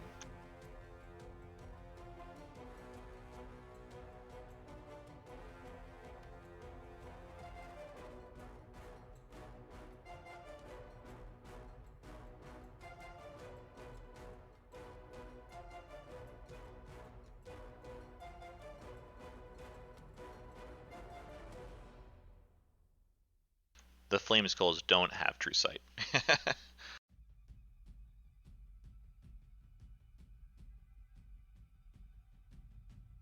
And only 60 feet Dark Vision.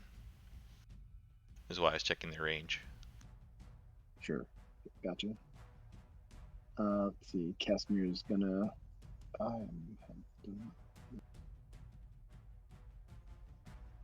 All right. So reasoning with this old man hasn't been working. So.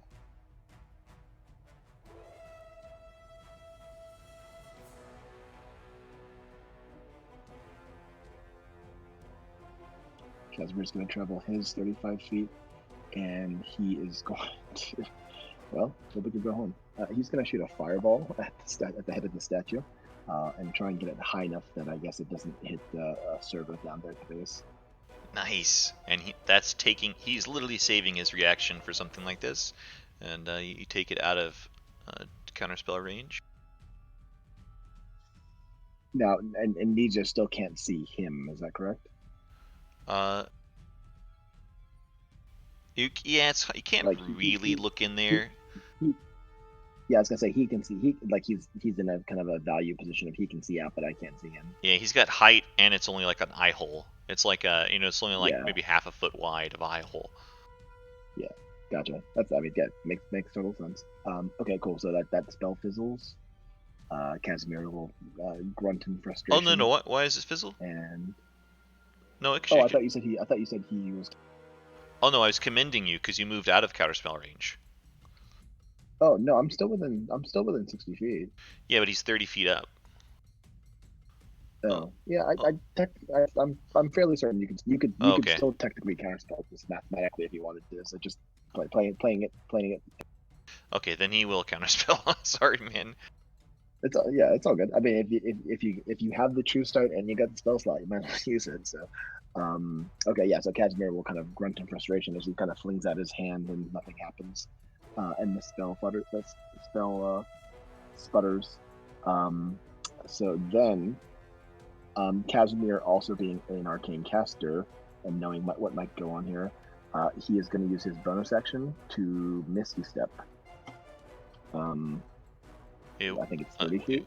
You won't be able to because you're two slot level spells. Your fireball will still count as using a slot level spell. Oh, gotcha. Okay. Okay, so he won't do that. But I thought Misty. I can't use 2 slot level spells even if it's a bonus action. Right, you could do a cantrip and Misty Step, but you couldn't do a slot level spell and then Misty Step. Oh, gotcha. Okay, cool, no problem. Yeah. Okay, so yeah, that's max distance. Yep, that's all he's got. Okay, pass turn for. Cool. This flame skull here is gonna go. It doesn't have sight on mini. It does have sight on Serva, and it has sight on these guys.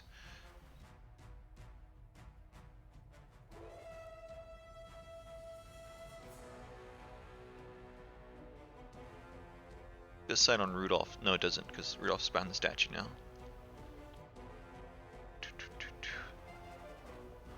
It's gonna fireball right over there again. Sorry, it's gonna be Happy Jack and Dimitri once more.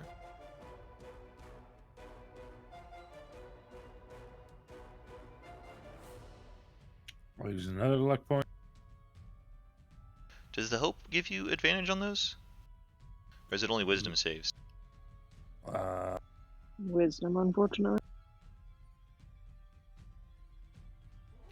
15 on a, I mean 16 on a success, 33 on a failure. Indeed, you can cast a cantrip and like a bonus spell, a bonus slot spell like Misty Step. But you couldn't do 2 slot level spells in the same turn, even if one is a bonus. Like Thunder Step plus a cantrip would work as well. Thunder Step's like an action, and you could use. Oh no, your cantrip would have to be quickened, or a bonus action. But that's that Flame Skull. As another fireball comes out, Dimitri, becomes your turn as you're still alive. Barely. Yeah, I'm gonna move 20 feet to get a better vantage. Hopefully, a little less cover on the flame skull. And take. Unfortunately, I can only take 1 shot before I have to reload. Oh, it's going to use its shield and block that. I'll use my other attack to. And then I am moving. I'll use a bonus action dash to get underneath here so I don't get hit by any more freaking fireballs. And then that is it. Nice. That works. Yay! It's fixed. Well, at least one thing's fixed and not broken. And now Dimitri died. It can't see Dimitri, and it can only has line of sight on Rudolph because Rudolph's light. Oh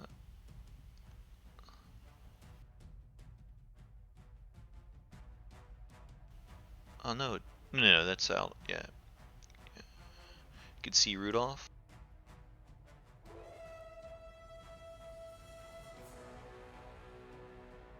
And indeed, it's going to cast another fireball. It's this one's last one. At Rudolph.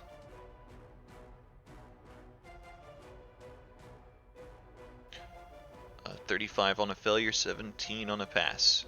That's a failure. Unless he has magical resistance.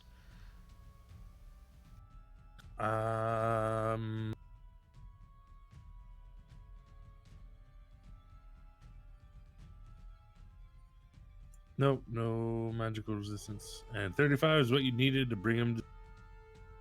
Oof. So he's dying right now? So actually nothing drops, just his protection from evil, or my protection from evil drops. Nothing else was a concentration. Yeah, death wards are automatic. Elward, becomes your turn.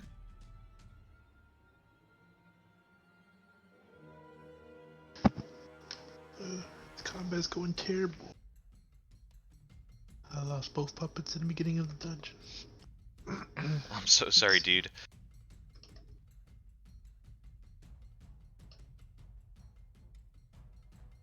I'm gonna skip on over here. So yep.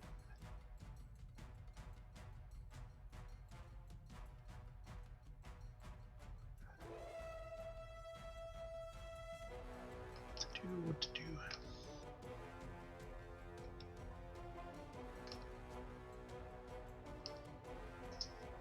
I got a hand crossbow. I'll use that.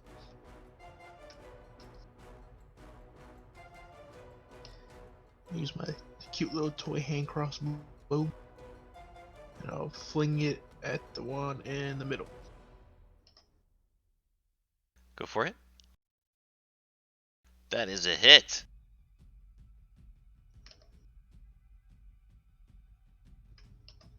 As you fire the hand crossbow through the arrow slit, striking into the skull, it kind of dings and pings around a bit, and then kind of regains its constitution. I'm gonna fall back.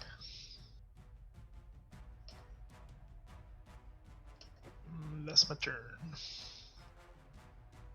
My puppeteer with no puppets.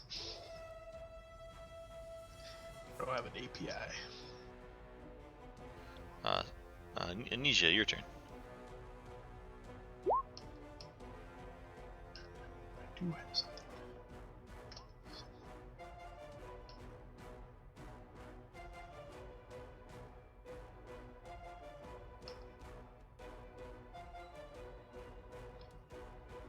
Nija is going to make her way towards Dimitri as far as she can. On the way, she is going to cast her Nija's Minute Meteors, and she will then send two of them at the middle slot.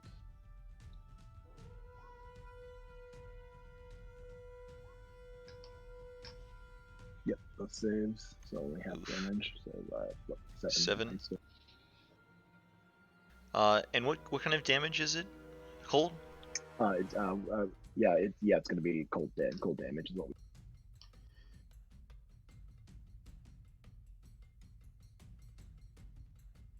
Oh, it's immune to cold damage, unfortunately.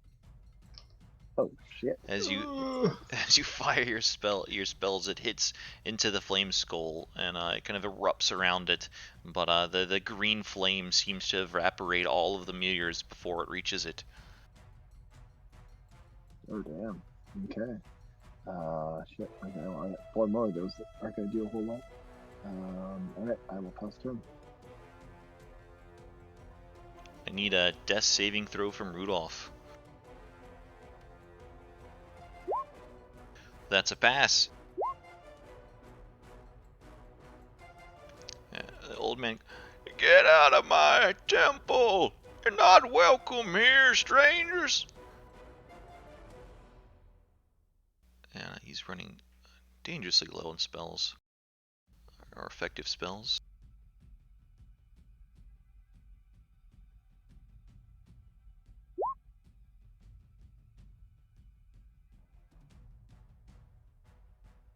Oh yeah, you have advantage on your death save, Rudolph, because of the beacon.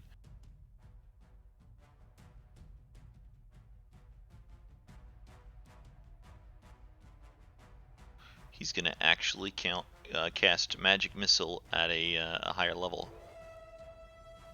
As it looks like none of these guys have shields, and Casimir is the true sight.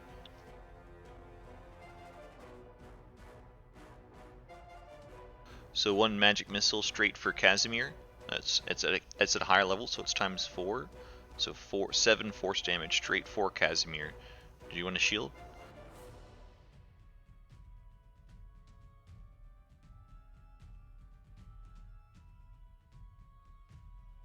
As 4 bolts of missile kind of fire out of the statue head, and then straight for you, Casimir. Casimir will shield. Absorbs it, takes no damage. Winrail becomes your turn. Rudolph has advantage. For the Beacon of Hope? Was he included in that? He was. Oh, so I didn't even realize that. All right, never mind. Wasted a failure at least. Winrail, your turn. Rebecca both has to tend to the baby, and her computer somehow died. So she is going to try and center herself amongst the people she can see, and she's going to do a mass cure. Okay, cool. Yeah. So she'll try and position herself to get Rudolph Serva, Dimitri. I think she has to be 30 feet from everybody, so I don't know if she can get. Oh no, it's 60. It's 60 feet. Oh, okay. Oh, great. Yeah, then she'll get everyone she can. Can she reach Dimitri? Yeah, she can. If maybe. Oh, okay. Yeah, she doesn't even have to move that far. I'll mark it on her sheet. Let's see. Let's cast it out. Okay. And then because of the Beacon of Hope, everyone should technically get max, except for Elward, who I think is at max HP. So it'll be 8 HP then.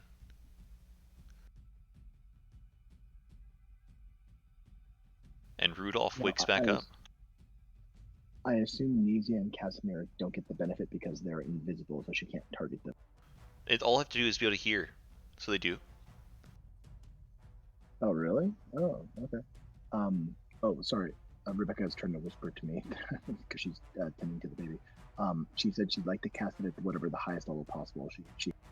Oh, okay, yeah. 4th level, so it'll actually be 12. 12 to everyone affected. Super cleric.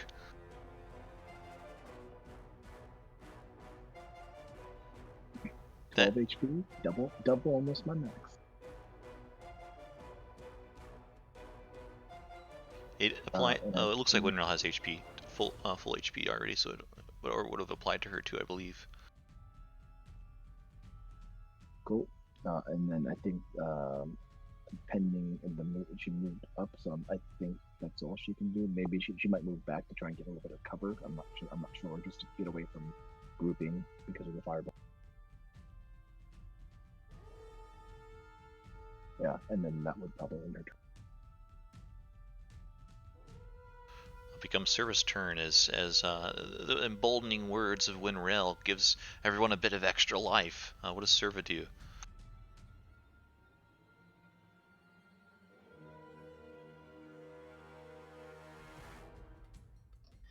Hey, so Serva's eyes are gonna burn with fiery passion, and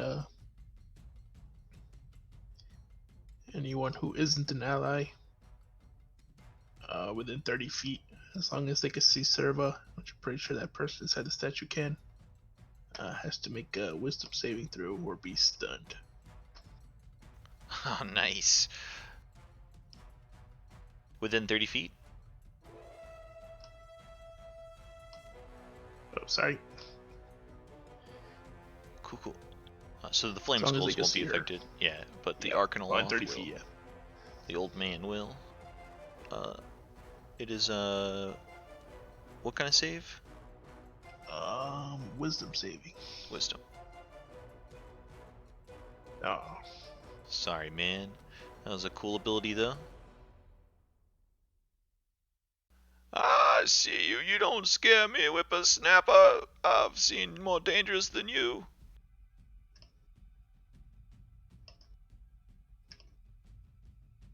Any bonus actions for Serva?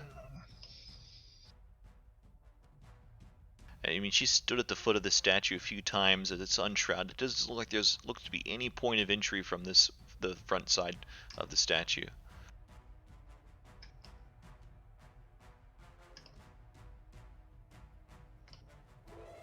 I'm going to rotate around like a shark.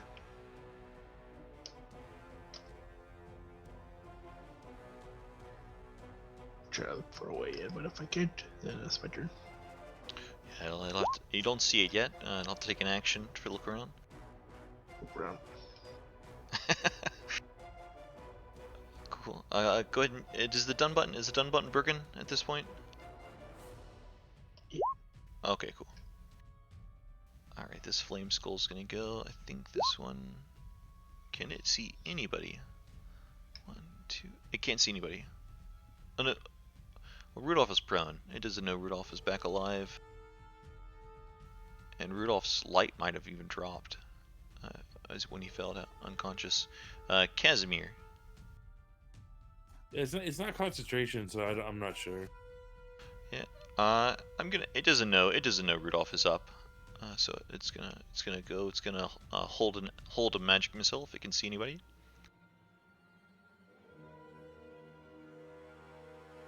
Casimir is going to kind of continue circling around and just say, "I'll show you," and then he will kind of circle to here, and then he will release another fireball, seemingly out of traditional counterspell range. At the statue, the statue's fairly tall, if I recall, so he'd like to try and cast it high enough to basically just hit the head and not try and catch Serva. Oh yeah, it's 30 feet up, so it's perfectly hit. You can center point it, and it still wouldn't reach the ground. Let it fly. That is a failure. And unlike its flame skull buddies, it's not immune, but it is resistant to fire. Whew, so good thing you didn't save, because then it would have been 0. Oh, it still would have been halved. It would have been half of 16. It would have been 8, but now it's 16. Oh, jeez. Half of a half. And then he'll, as he releases it, he'll just kind of swear out, "We have come for you for help against the Devil's Strahd, and this is how you treat us." I never met him. What was his name again? Speak louder, sonny. And then he'll pass turn. This flame skull is gonna go. It can't see. Oh no, it can see Serva. It's gonna cast a fireball right on Serva. I think that's its last one for sure as well. Now the flame skulls are in the arrow slits, right? So unless I'm Right. directly head on, I can't really see them. Okay, gotcha. Yeah. Oh no, you could see them. You could see them. Counterspell. You're gonna counterspell Oh, it? I can. I thought they were like in. Yeah, I thought they were in the arrow slits or something like that. They so are. They were kind of hidden. Or You see, like the head itself is only a skull, so it's like a foot high, maybe a foot wide. So it's like taking up the whole space of the arrow slit, and it's kind of like hovering there. And every once in a while, it's like fiery eyes kind of gleam out. It's not how you're used to seeing spells cast, and you kind of see its jaws opening and moving, but you're going to see it's beginning to cast a spell.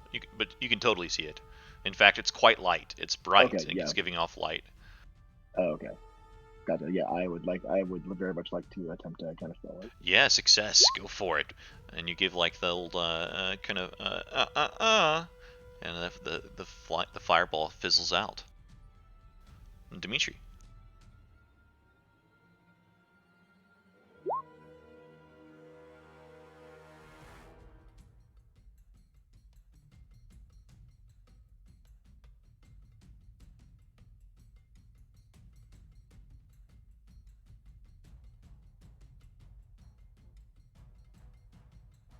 Your turn, Dimitri.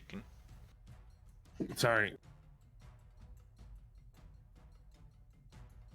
All right, I'll move out to here.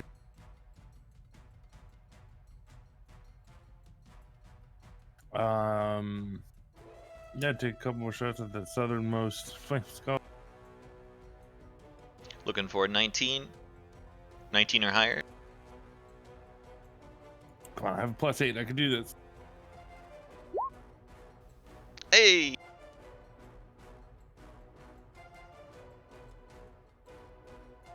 And then I'll bonus action dash back.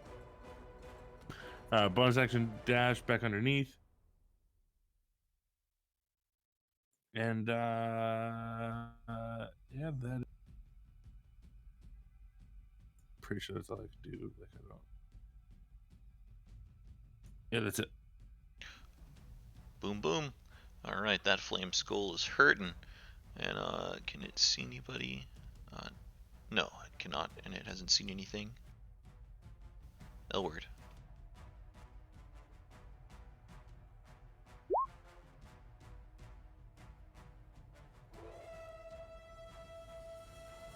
Oh, Dimitri, actually, a magic missile, the readied magic missile would have come out on the middle one.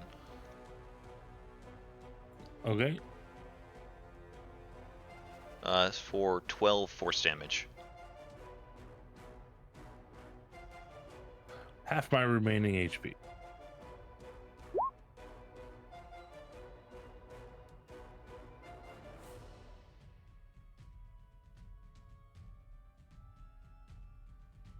All yours turn, Elward. Okay. I too will go for the bottommost one. And I'm gonna be Dimitri's shooting buddy for the rest of this combat. Go for it. He's got no puppets.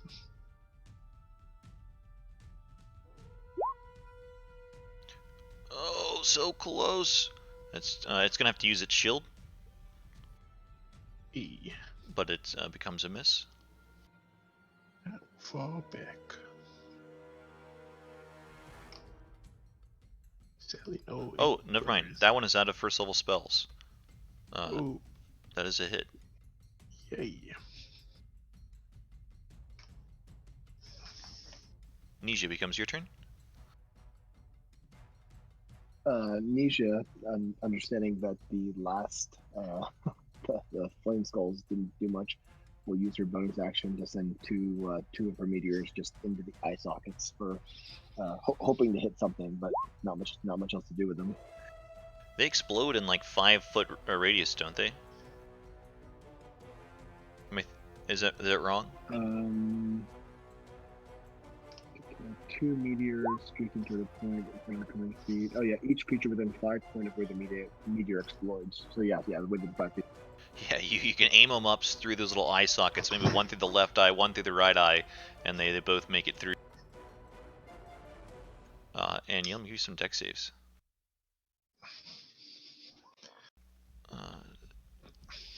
It has magical resistance, so 24 and 16 are both passes. Oh, make up your mind! Do you want it hot in here or cold in here? And That's my bonus action to send those. I've got 2 left. And with my action, oh man.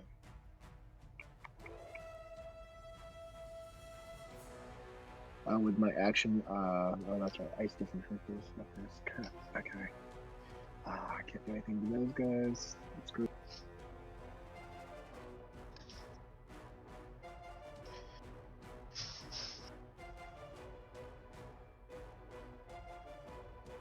Oh man. How about this here? You know what? I'll burn this spell here. I will use my action to cast Hypnotic Pattern. Just I'm not sure if this guy can be put to sleep or not, but we'll give it a shot. oh, nice, around the head. Yeah, so I'll kind of surround the area, and then I'll spend one sorcery point to just make sure I protect everybody, all of myself and all my comrades. Let's see, so myself, Winrel, uh, uh, Rudolph, and Serva, who would probably be the ones who would actually see it as well. Oh, you don't have to. It's a 30-foot cube, right? 30-foot cube. So you can just put it around the head of the. Oh, okay, perfect. Then yeah, let's just do that. Unfortunately, it's immune to being charmed, as the hypnotic pattern, the twinkling Yeah, lights. that's what I was. All right. Okay. That's what we got. All right. That's turn. Oh, this is some nice, pretty lights. It reminds me of the old days and when dancing was fun. Rudolph, your turn. Rudolph.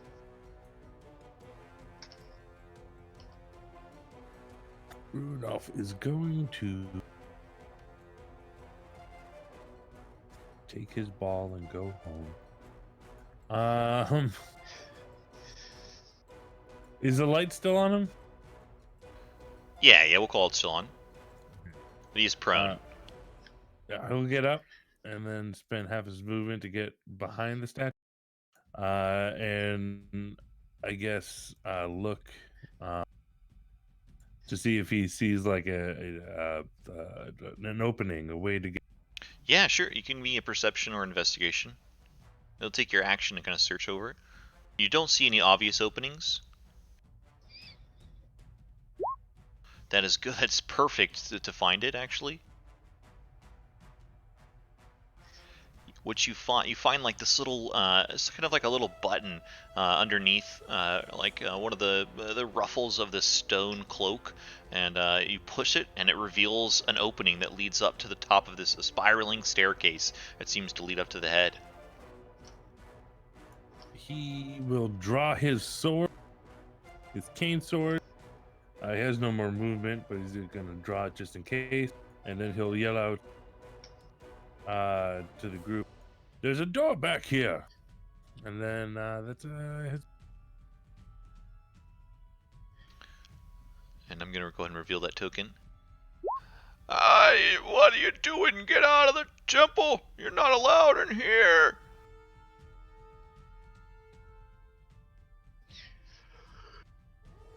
As the door opens up,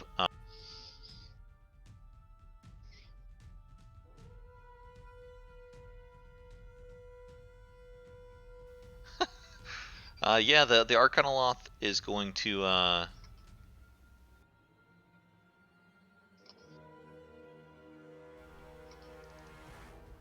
so 1, 2, 3, is going to fire a spell.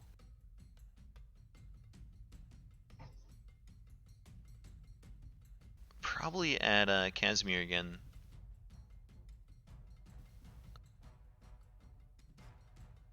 So here's a magic missile at a high, second level. Okay. Casimir will burn another first level to cast shield. Go for it. Nice. I'll absorb all the damage. Winrel? Okay. I am going to go up the skirt.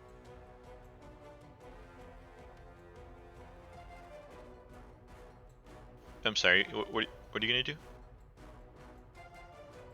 I'll go up the skirt of the section. Oh yeah, the stairwell? It's on the back half. The entrance is kind of like a... Yeah. So it's 30 feet stairwell up. 30 feet of movement to get up it. Okay. I can get in the door in 30, and then I will, what's it called? Move 30 more.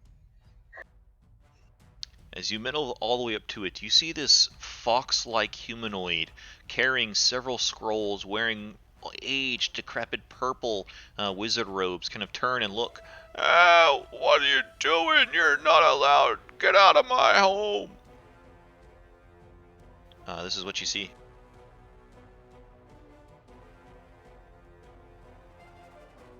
You know what? I can one-up that. There we go. I have a handout.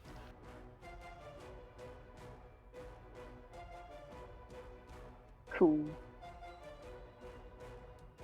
You dash up there. Yes. I wanted to say sprint, but I knew that was wrong. That's cool. Yeah, sprint would be an equally equivalent term.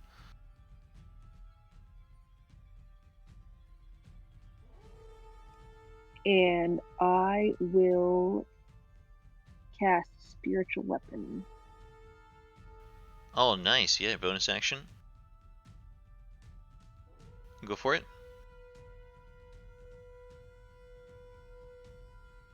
As your spectral hand appears and tries to smack this wolf man or fox man.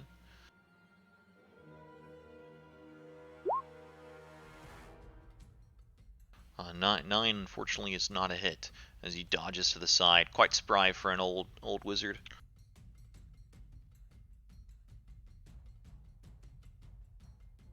A service turn. I'm guessing,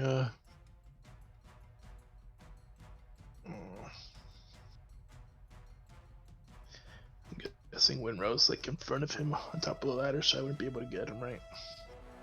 You could squeeze. So attacks would be at a disadvantage. Oh, sad face.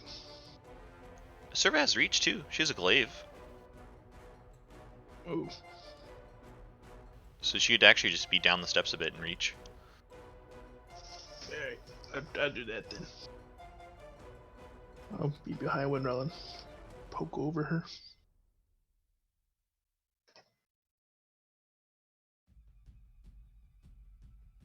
Be like, I told you I would kill you. Go poke at him.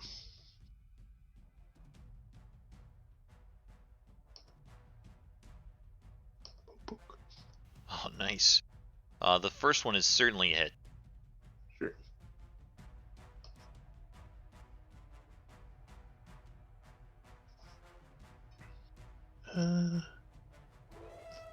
Pretty hefty hit. The old man. Oh! Why you do this to me? Get out of here! You know what? We need to tack on the damage, so I'll add on a Orcish Fury and I'll add on a Smite. Nice, go for it. And it's a fiend, so you get some extra smite. Orcish Fury, extra weapon damage dice, so that's a 1d10. Yep. Mm-hmm. Well, sad face. But for the Smite, it's a 3d8. Correct. Yep. If you're using a first just level. A regular level, yeah. Gotta hold these spell slots. For another 10 radiant.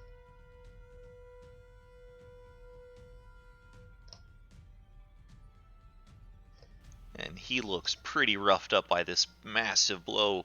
Kind of a scorching wound, kind of glowing bright light as you cut a big chunk out of the shoulder.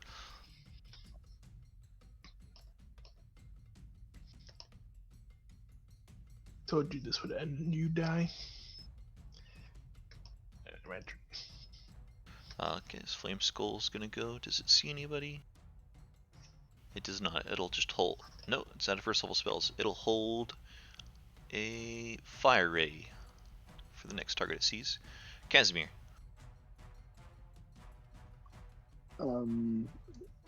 Casimir, I guess, seeing or hearing the commotion maybe up in the head, would probably think better about casting another fireball there.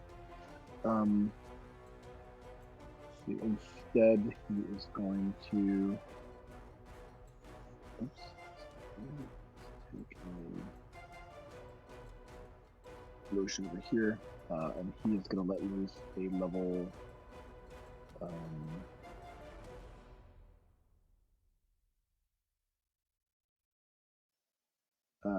He is going to let loose a level 4 magic missile at the flame skulls. Oh, nice. Which one? Or which ones do you want to direct the bolts to? Can I just I'll just split them two and two if that works out for you. Oh yeah, of course. Which two do you want? The two that are still alive, right? No... Oh, one's still all three one's alive. oh, One's just okay, hurt real right. bad. Here we go. Okay, then I'll do this. I'll do the bottom one and the... As you fire out, the first ray of bolts go, and it doesn't have any first level spots to shield. The first set of bolts smack into the one to the south, and it bursts into a bit of flame. The other one takes some hits as well, as it's out of first level spots too. And I gotta give you a concentration for the held spell, or the head flame ray thing. Loses concentration, that's ready to action. Alright, cool. Casimiro just kind of, as he releases the bolts, starting to get maniacal with his ha ha ha. You cannot defeat me. I will have my vengeance.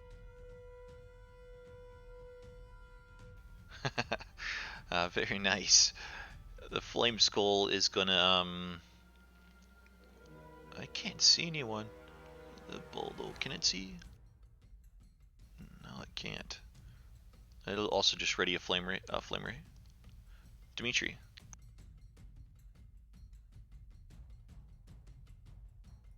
All right. Yeah, I'm just gonna continue doing what I've been doing. So I'll move out 30. I'm sure the ready to action will go off. Indeed it will.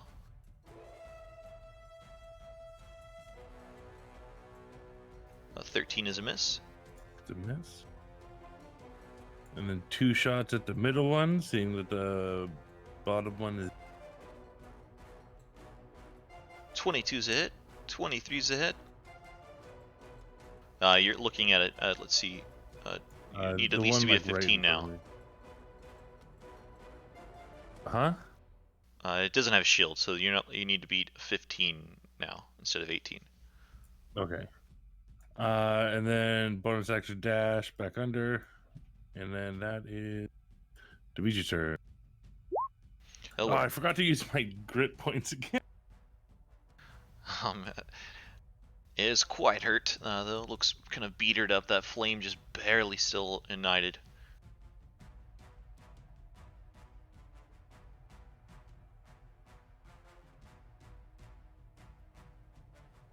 Elward's turn.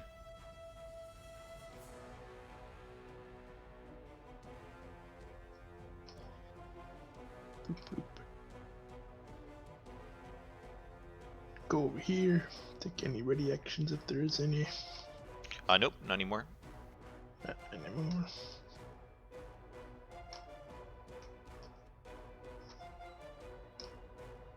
Oh, no puppet. This is a sad boy. He's gonna take his little toy crossbow and flick.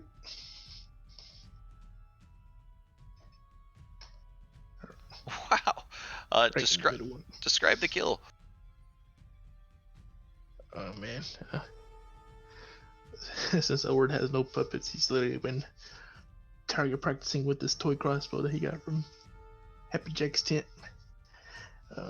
Similar to the water dunk game, just trying to hit that target right that in the point. Maybe one of the red eyes resemble the little red circle target, and yeah, just hits square in the shiny red eye and flink.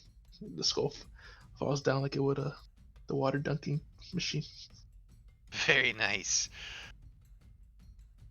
And that little flame snuffs out. The skull seems to drop down to the ground.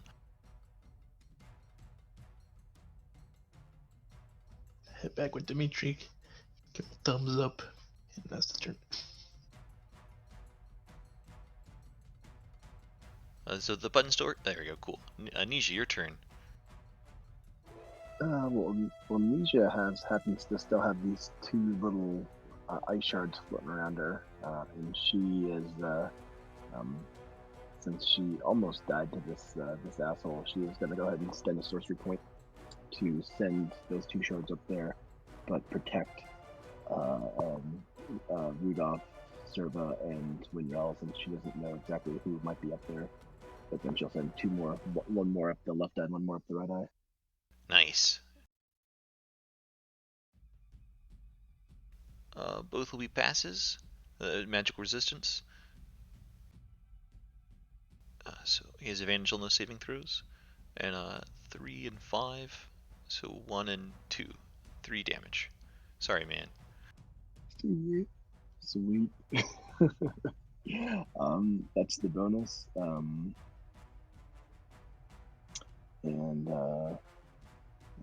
Maisie will navigate up here.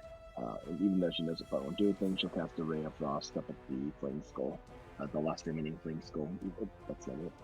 Probably won't do anything.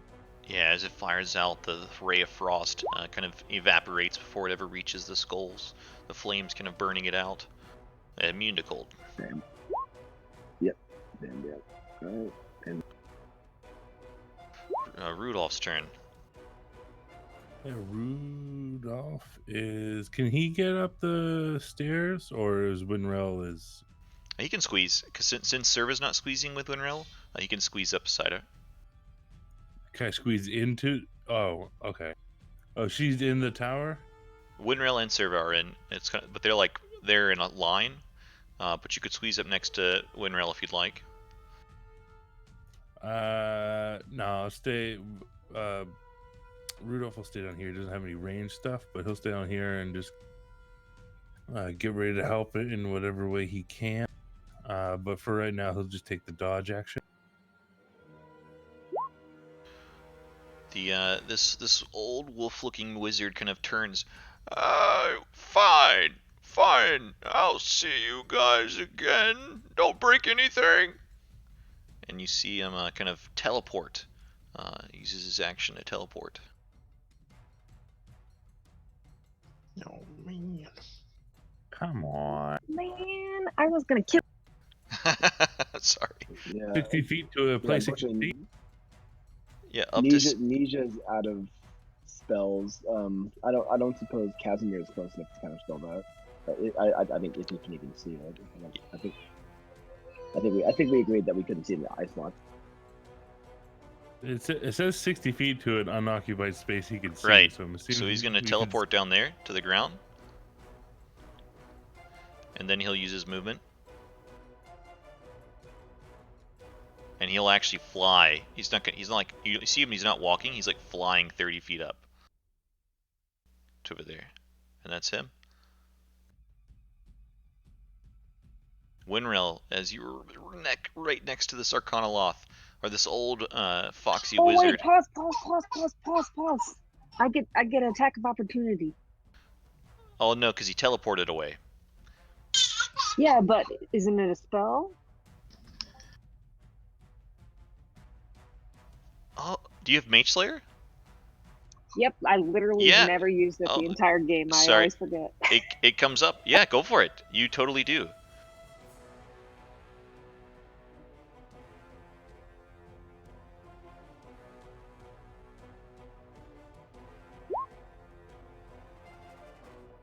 Oh, 13's not a hit. I'm sorry. Damn it! The one time. Yeah, we'll have to remember, because when you hit things, they have disadvantage on concentration and stuff too. But cool. It was still your turn though, Winrel. As the Arcanoloth teleports away, as you kind of try to smack at it, they just get empty air, and you kind of see out maybe the large eye holes surveying this whole grandeur temple entrance, and it looks like the Arcanoloth is flying as fast as he can up the stairs. Okay. Can I see him? With your vision, probably. Can you see him on the map? No, you can't. No, but what if I move to a eye hole or something? No. No, your vision range is it's too far out of your vision. Okay. And there's no light on him. All right. Well, I guess I won't do anything then. You want to move or dodge or anything like that? I guess I'll move back down the stairs. Cool. Service turn.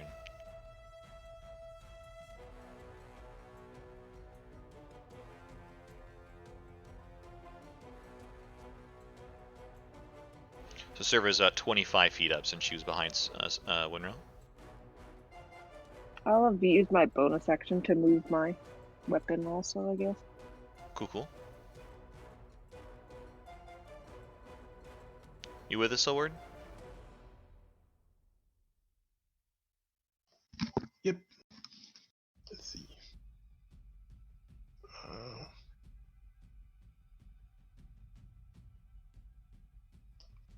Yeah, I guess I'll head down 25 feet from me. And then 5 feet extra.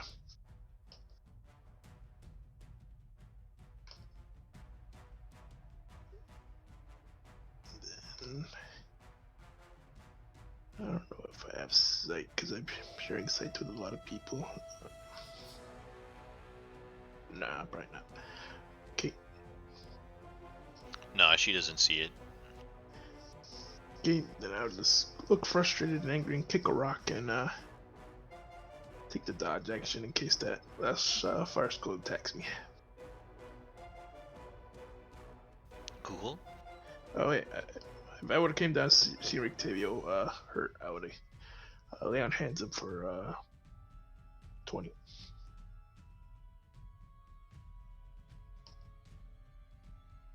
Give a little patty pat and heal up Rudolph. Sorry, for how much? 20. Oh, thank you. So I'm lay on hands. Started done. That's the turn. Casimir, I believe with your vision you would have seen where the Arcanoloth reappeared and kind of began to fly away.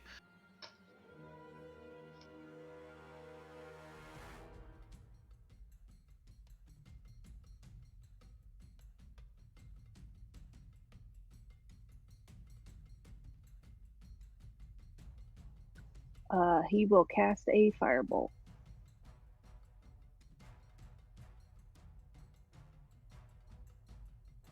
Try to get some vision. I'll just move him, try to get some better vision. Yeah, at that point you can see the Arcanoloth. You said fireball?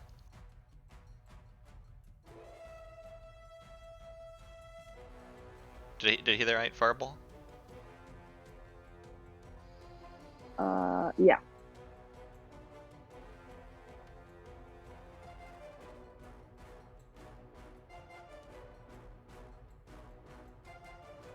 .22's a pass, so 27 minus is going to be 13, halved again, which is 6. Is resistant and saved. But pretty still some damage. Let me stop burning my tail up. Anything else for Casimir?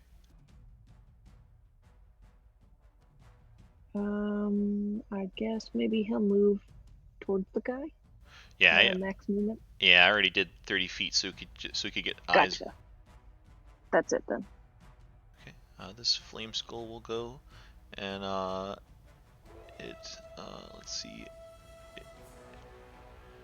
It can see, so it's gonna do. It's out of spells.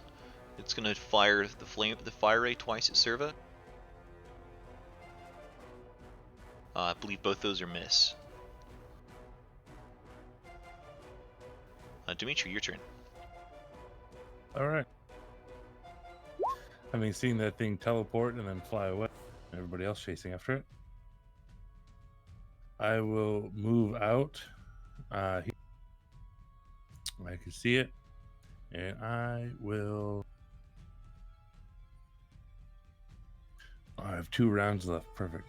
I'm going to use 2 grip points on the first one for 2 violence on the first shot, and then 1 violent on the second. Nice, go for it. So this is for the first shot. That is a hit. Oh, I forgot to put You- the violent. So it's two on the first shot, and then this it's just one.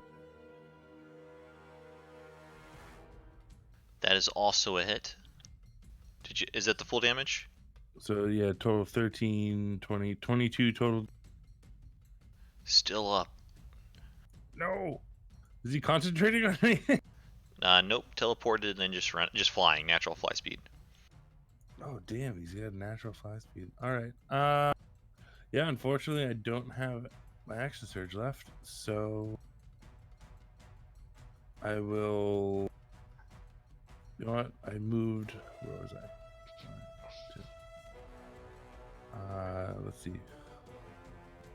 So I could bonus action dash up to there. Is he just hovering above the stairs, or is he just like flying like way up above the stairs? He's hovering above. Yeah, he's kind of like, it looked like maybe he could have been walking, but you can tell as you get close that he's just flying. Like his feet aren't touching the ground. So I'm like next to him. Yes. All right, cool. In that case, I will stand there and yeah, just with the sun sword drawn. Elward, you get sight on this what's going down. You see Dimitri right up next to this guy. Okay, I've been on a roll with this crossbow. Hopefully I keep it up. I'm gonna fire off at our old friend over there who's been making a mockery of us. 19 is a hit. Pew! Just barely up as your bolt strikes into the back of this wolfy wizard.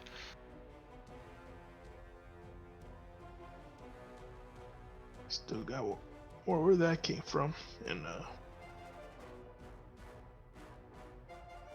he's 5 feet left of my movement thing. Head over there, and that's the turn. It becomes your turn, Nisha.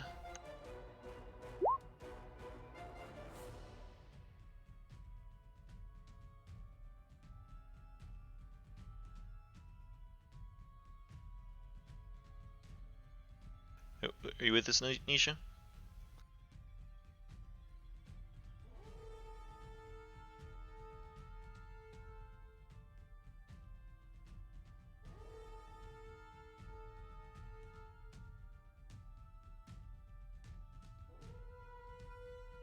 I think she's probably going to want to kill him. I'll try not to take too much liberty with it.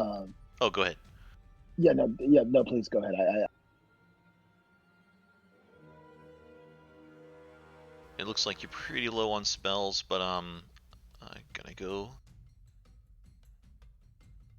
get line of sight. Definitely look, find this guy and fire what you've got, which is a ray of frost. Oh.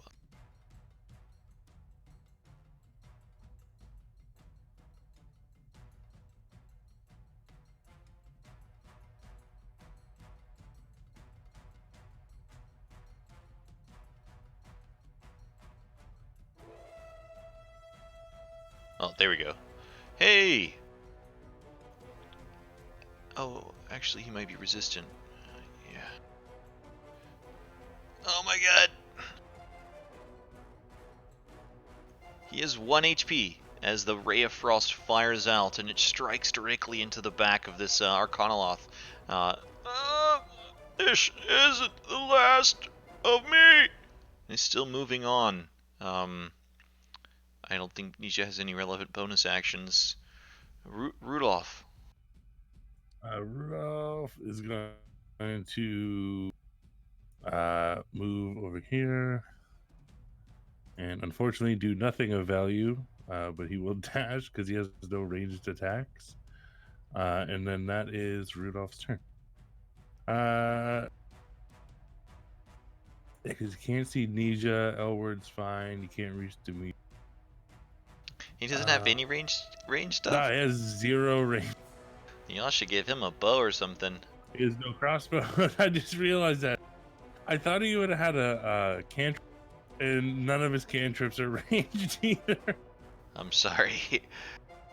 That's all good. But yeah, that's all he's gonna do is just run up here. Cool.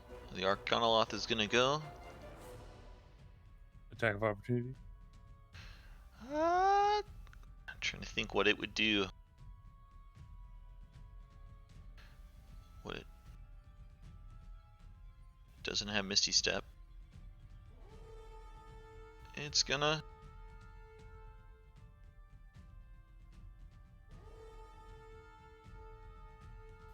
try this maneuver. And then begin to fly away. It moves 30 feet. Yeah, I'm definitely gonna try and swing at him. Go for it.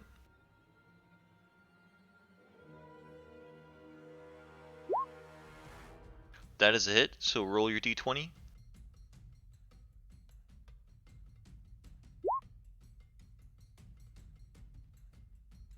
Okay, you must roll 6 or higher to change the attack. Oh, no. Yeah. So that hits a duplicate. And it's down to 2 duplicates. And he moves, he's like kind of turns, he gets to the top of this staircase and turns onto the balcony. It looks like he's kind of running towards the open amber doors towards the east, not towards the exit.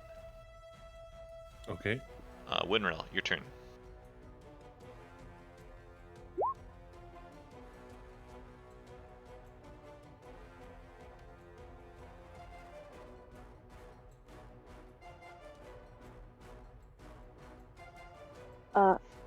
Okay.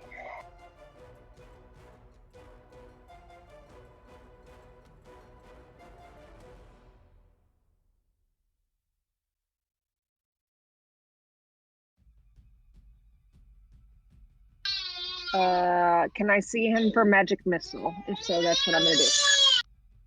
All of them. Yeah, you should. You totally should. Describe the kill because he doesn't have a shield left. As whatever you like, baby crying. Okay, yeah, all as is the you see the Arcanoloth, this foxy wizard crossing across the balcony. You see the hand railing go as he goes. The 3 bolts fire out. It's like a slow motion movie as one bolt strikes into the witchy wizard as he goes through one handrail, and then the next one hits through the next handrail, and then finally a third one, and the third one strikes him right below the chin. And you see the Arcanoloth tumble and fall, and then fall back through the handrail down to the bottom floor, dead, and a squelch of little blood spatter and a broken bone.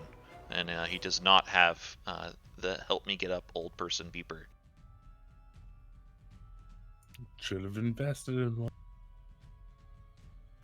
Oh, I was totally about to clear turn order, but we still have a Flame Skull. Service turn.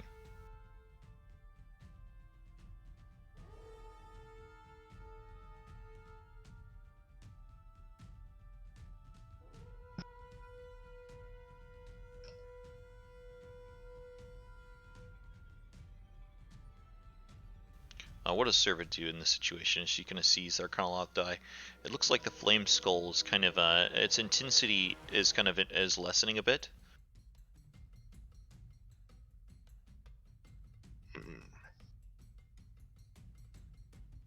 Just gonna just stay in between the party and have the ranged people go at it. I haven't seen her use the javelin once this campaign, and I don't want to be her first, so I'll just allow the party to do what they do best and shoot things from afar. Very nice. Casimir's turn.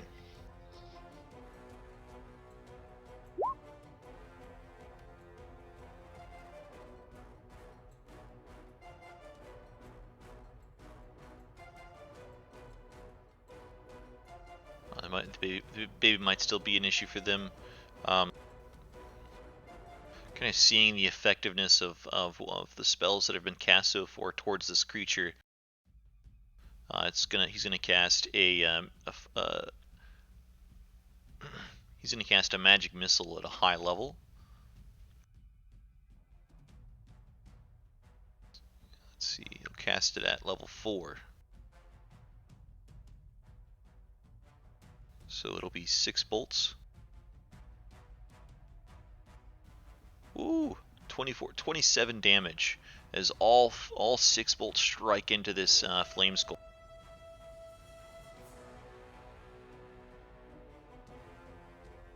And the flame skull will go, and it can see some people now. It'll fire out at. Looks like it can see Winrail or Serva. It'll fire at Winrail.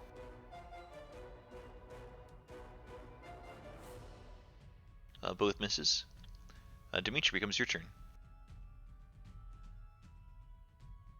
Alright, I'll spend an attack to reload my weapon. Move 30 feet so I can see the flames. I'll move, bonus action move a bit further so I can see it a bit more. And take a shot. That is a hit. Still up though, still kind of fluttering about. You see its flame kind of beginning to putter out. That is all I can do. So Elward, becomes your turn.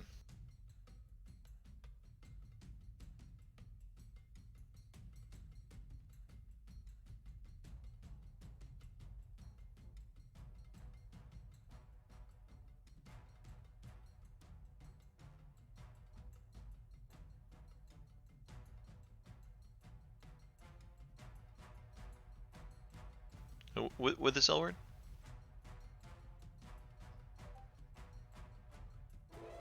Oh, sorry.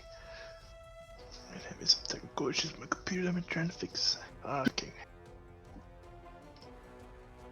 Yeah, I'm gonna keep up with my nice hit streak with my crossbow, hopefully. And fire off at this thing. Probably gonna need a better angle. Yeah, that should do.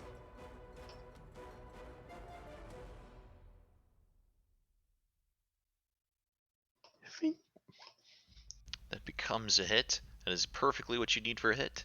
And as the firebolt, the hand crossbow fires perfectly through, the cleverly light pink crossbow fires through with magical precision and hits directly into the skull, shattering it in a little burst of flame.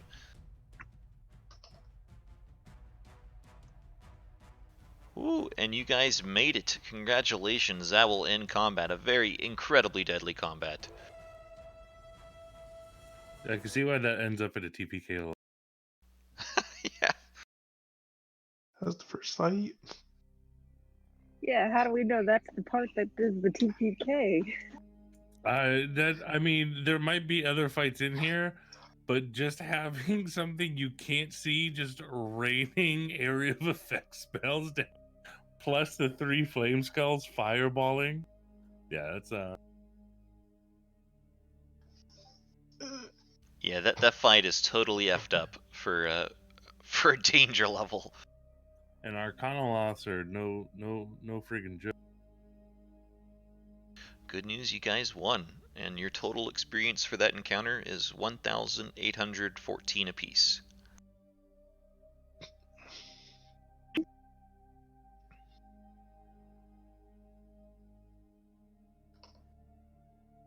As the Arcanoloth kind of lays sprayed out, kind of maybe a rib bone or two kind of poking out, you see scrolls and a book kind of sprawled out. Looks like it was carrying a few things as it was running away.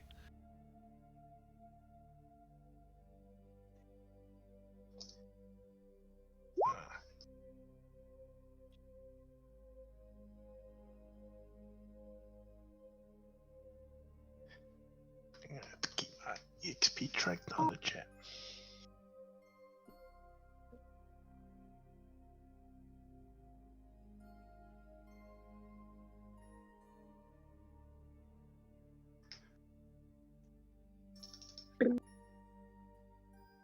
I figured I'd let you guys explore this room a little bit, maybe the Arcanoloth, and then we'll call session a little early.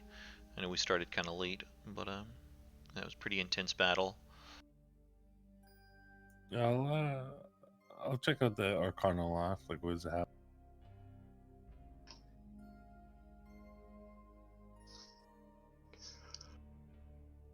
as you look around the Arcanoloth, he's wearing a very interesting looking purple robe, wizard robes. Looks it has like several patches kind of on it. Some look like they've been kind of ripped off, and others odd images like of a horse and a ladder and an iron door, things like that, kind of all along this purple robe. As well as amongst the various scrolls, it looks like there's one that stands out that he seemed to be clutching quite hardly, as well as a spell book.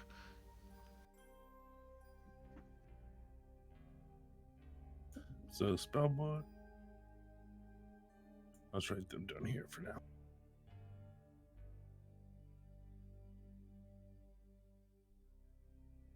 How many scrolls? Just one scroll that looks to be of any interest to you.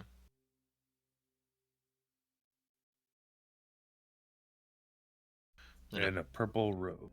Purple robe with odd image patches on it.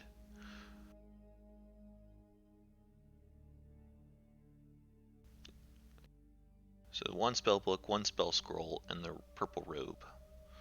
Outside that, just kind of junk. Alright, put those in the party loot.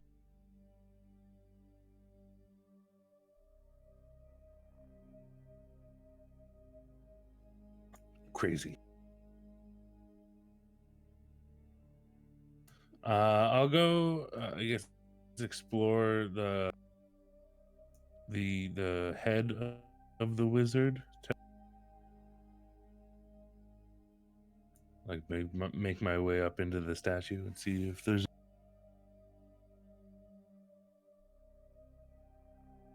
Yeah, indeed.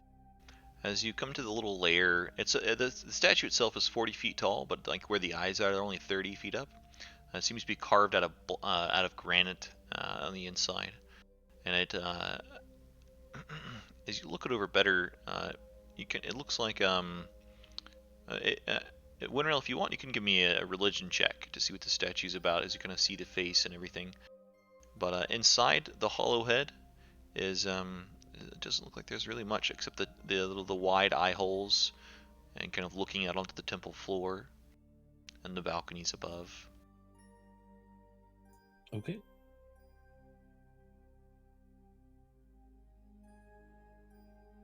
As you pull off the robe, actually, you notice that the robe has like a name kind of written into the tag of the robe. And the name is Heinrich Stolt.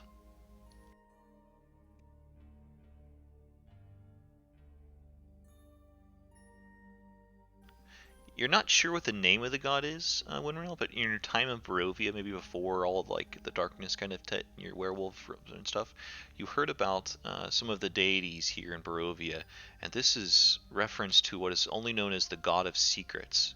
It's a very, very ancient deity and hasn't been worshipped in Barovia in maybe 1,000 years.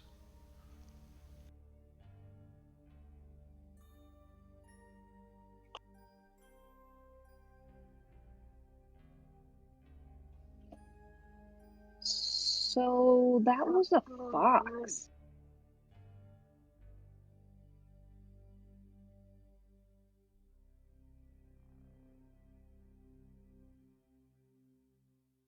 It appears to him.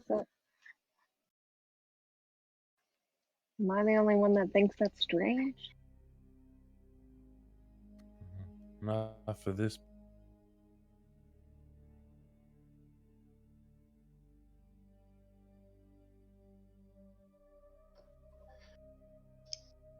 Whatever it is, it seems to have a high aptitude for magic.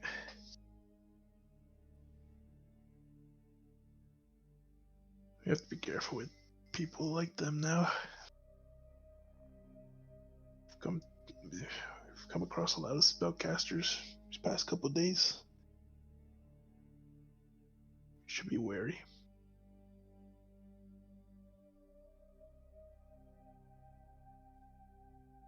Our party seems to sustain major injuries. Maybe we should retreat and try to lick our wounds.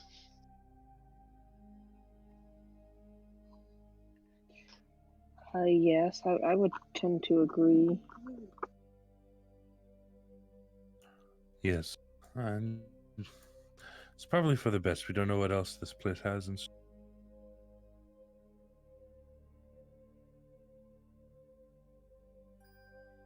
You guys want to retreat all the way out of the temple? Yeah, I think so. Yeah, that's probably for the best. yeah. We haven't made it too deep yet. So when we come back, we'll have to face 3 Arcana mobs.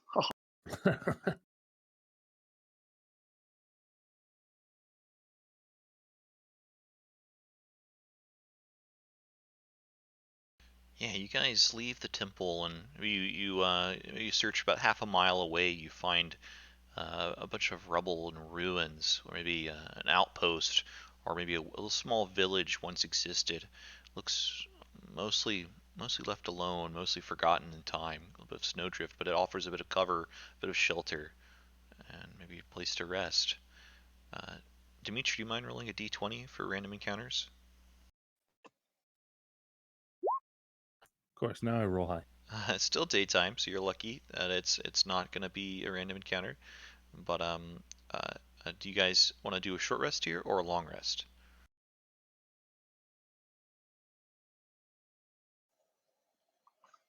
I think probably a long rest. It sounded like a lot of people used most of their spells. Sure, yeah, we can spend some time and kind of really try to lick our wounds. Elward, will you roll d20 for our nighttime random encounters?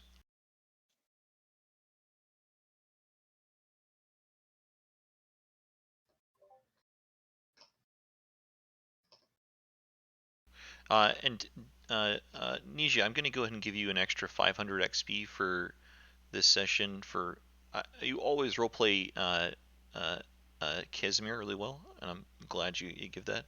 So I'm going to go ahead and give you some extra XP for that.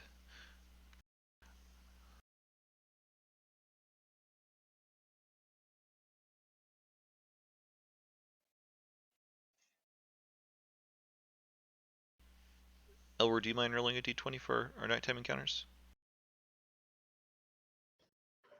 Oh, I thought Dimitri rolled it. Well, that was for daytime. On our way out to the ruins. Because it's gonna be over 8 hours. Because it'll probably be about 8 hours of daylight left, and then about another 8 hours for the long rest. But yeah, it'll go uneventful. You would have completely finished your long rest and benefit from all that. You kind of spend the night in these ruinous. This place is still quite cold, but you can maybe set a fire and kind of make it as cozy as you possibly can. Thanks, Lennon. Sorry, I had to step away to go on a mission for baby pants. So. No worries, dude. I totally understand. Often when I'm a player and our baby wakes up, I have to step away or like take my headset with me, but just turn the mic off and listen while I'm trying to do bedtime again or repeat, kind of soothe.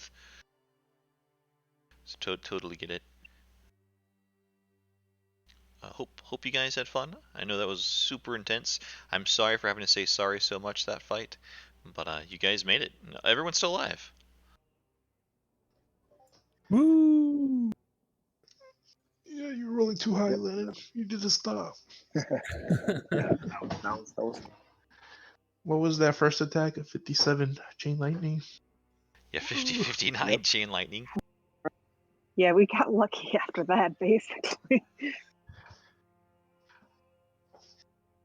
The mass healing word and the death ward was pretty amazing. Like savers, because Rudolph was able to find that secret door after you brought him back up, and Nisha being able to stay up with the death ward. That was a quick Yeah. death ward. Yeah, I was gonna say that was super clutch. That was turn 0. I was gonna be down and out for that entire.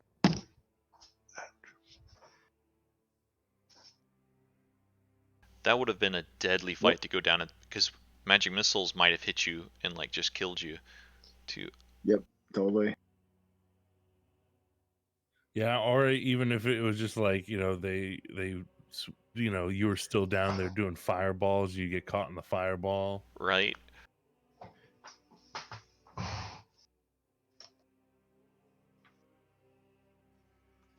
Oh yeah, Yeah. no, not yeah. If you went down early, you were definitely gonna be collateral. Yeah, I didn't know what was gonna happen with Rudolph. I was like, dude, that finger of death. It was, if he had failed, he would have been alive, but he would have like 2 HP. Yeah, that was a high finger of death too. I'm actually kind of glad it got used on Rudolph, because he had the HP, like he didn't get hit by the chain lightning, so he still had full HP. So like it was good that it didn't go after somebody, because I mean, if it went for Dimitri, even if I saved, half damage from the finger of death would still have dropped me from how high he rolled.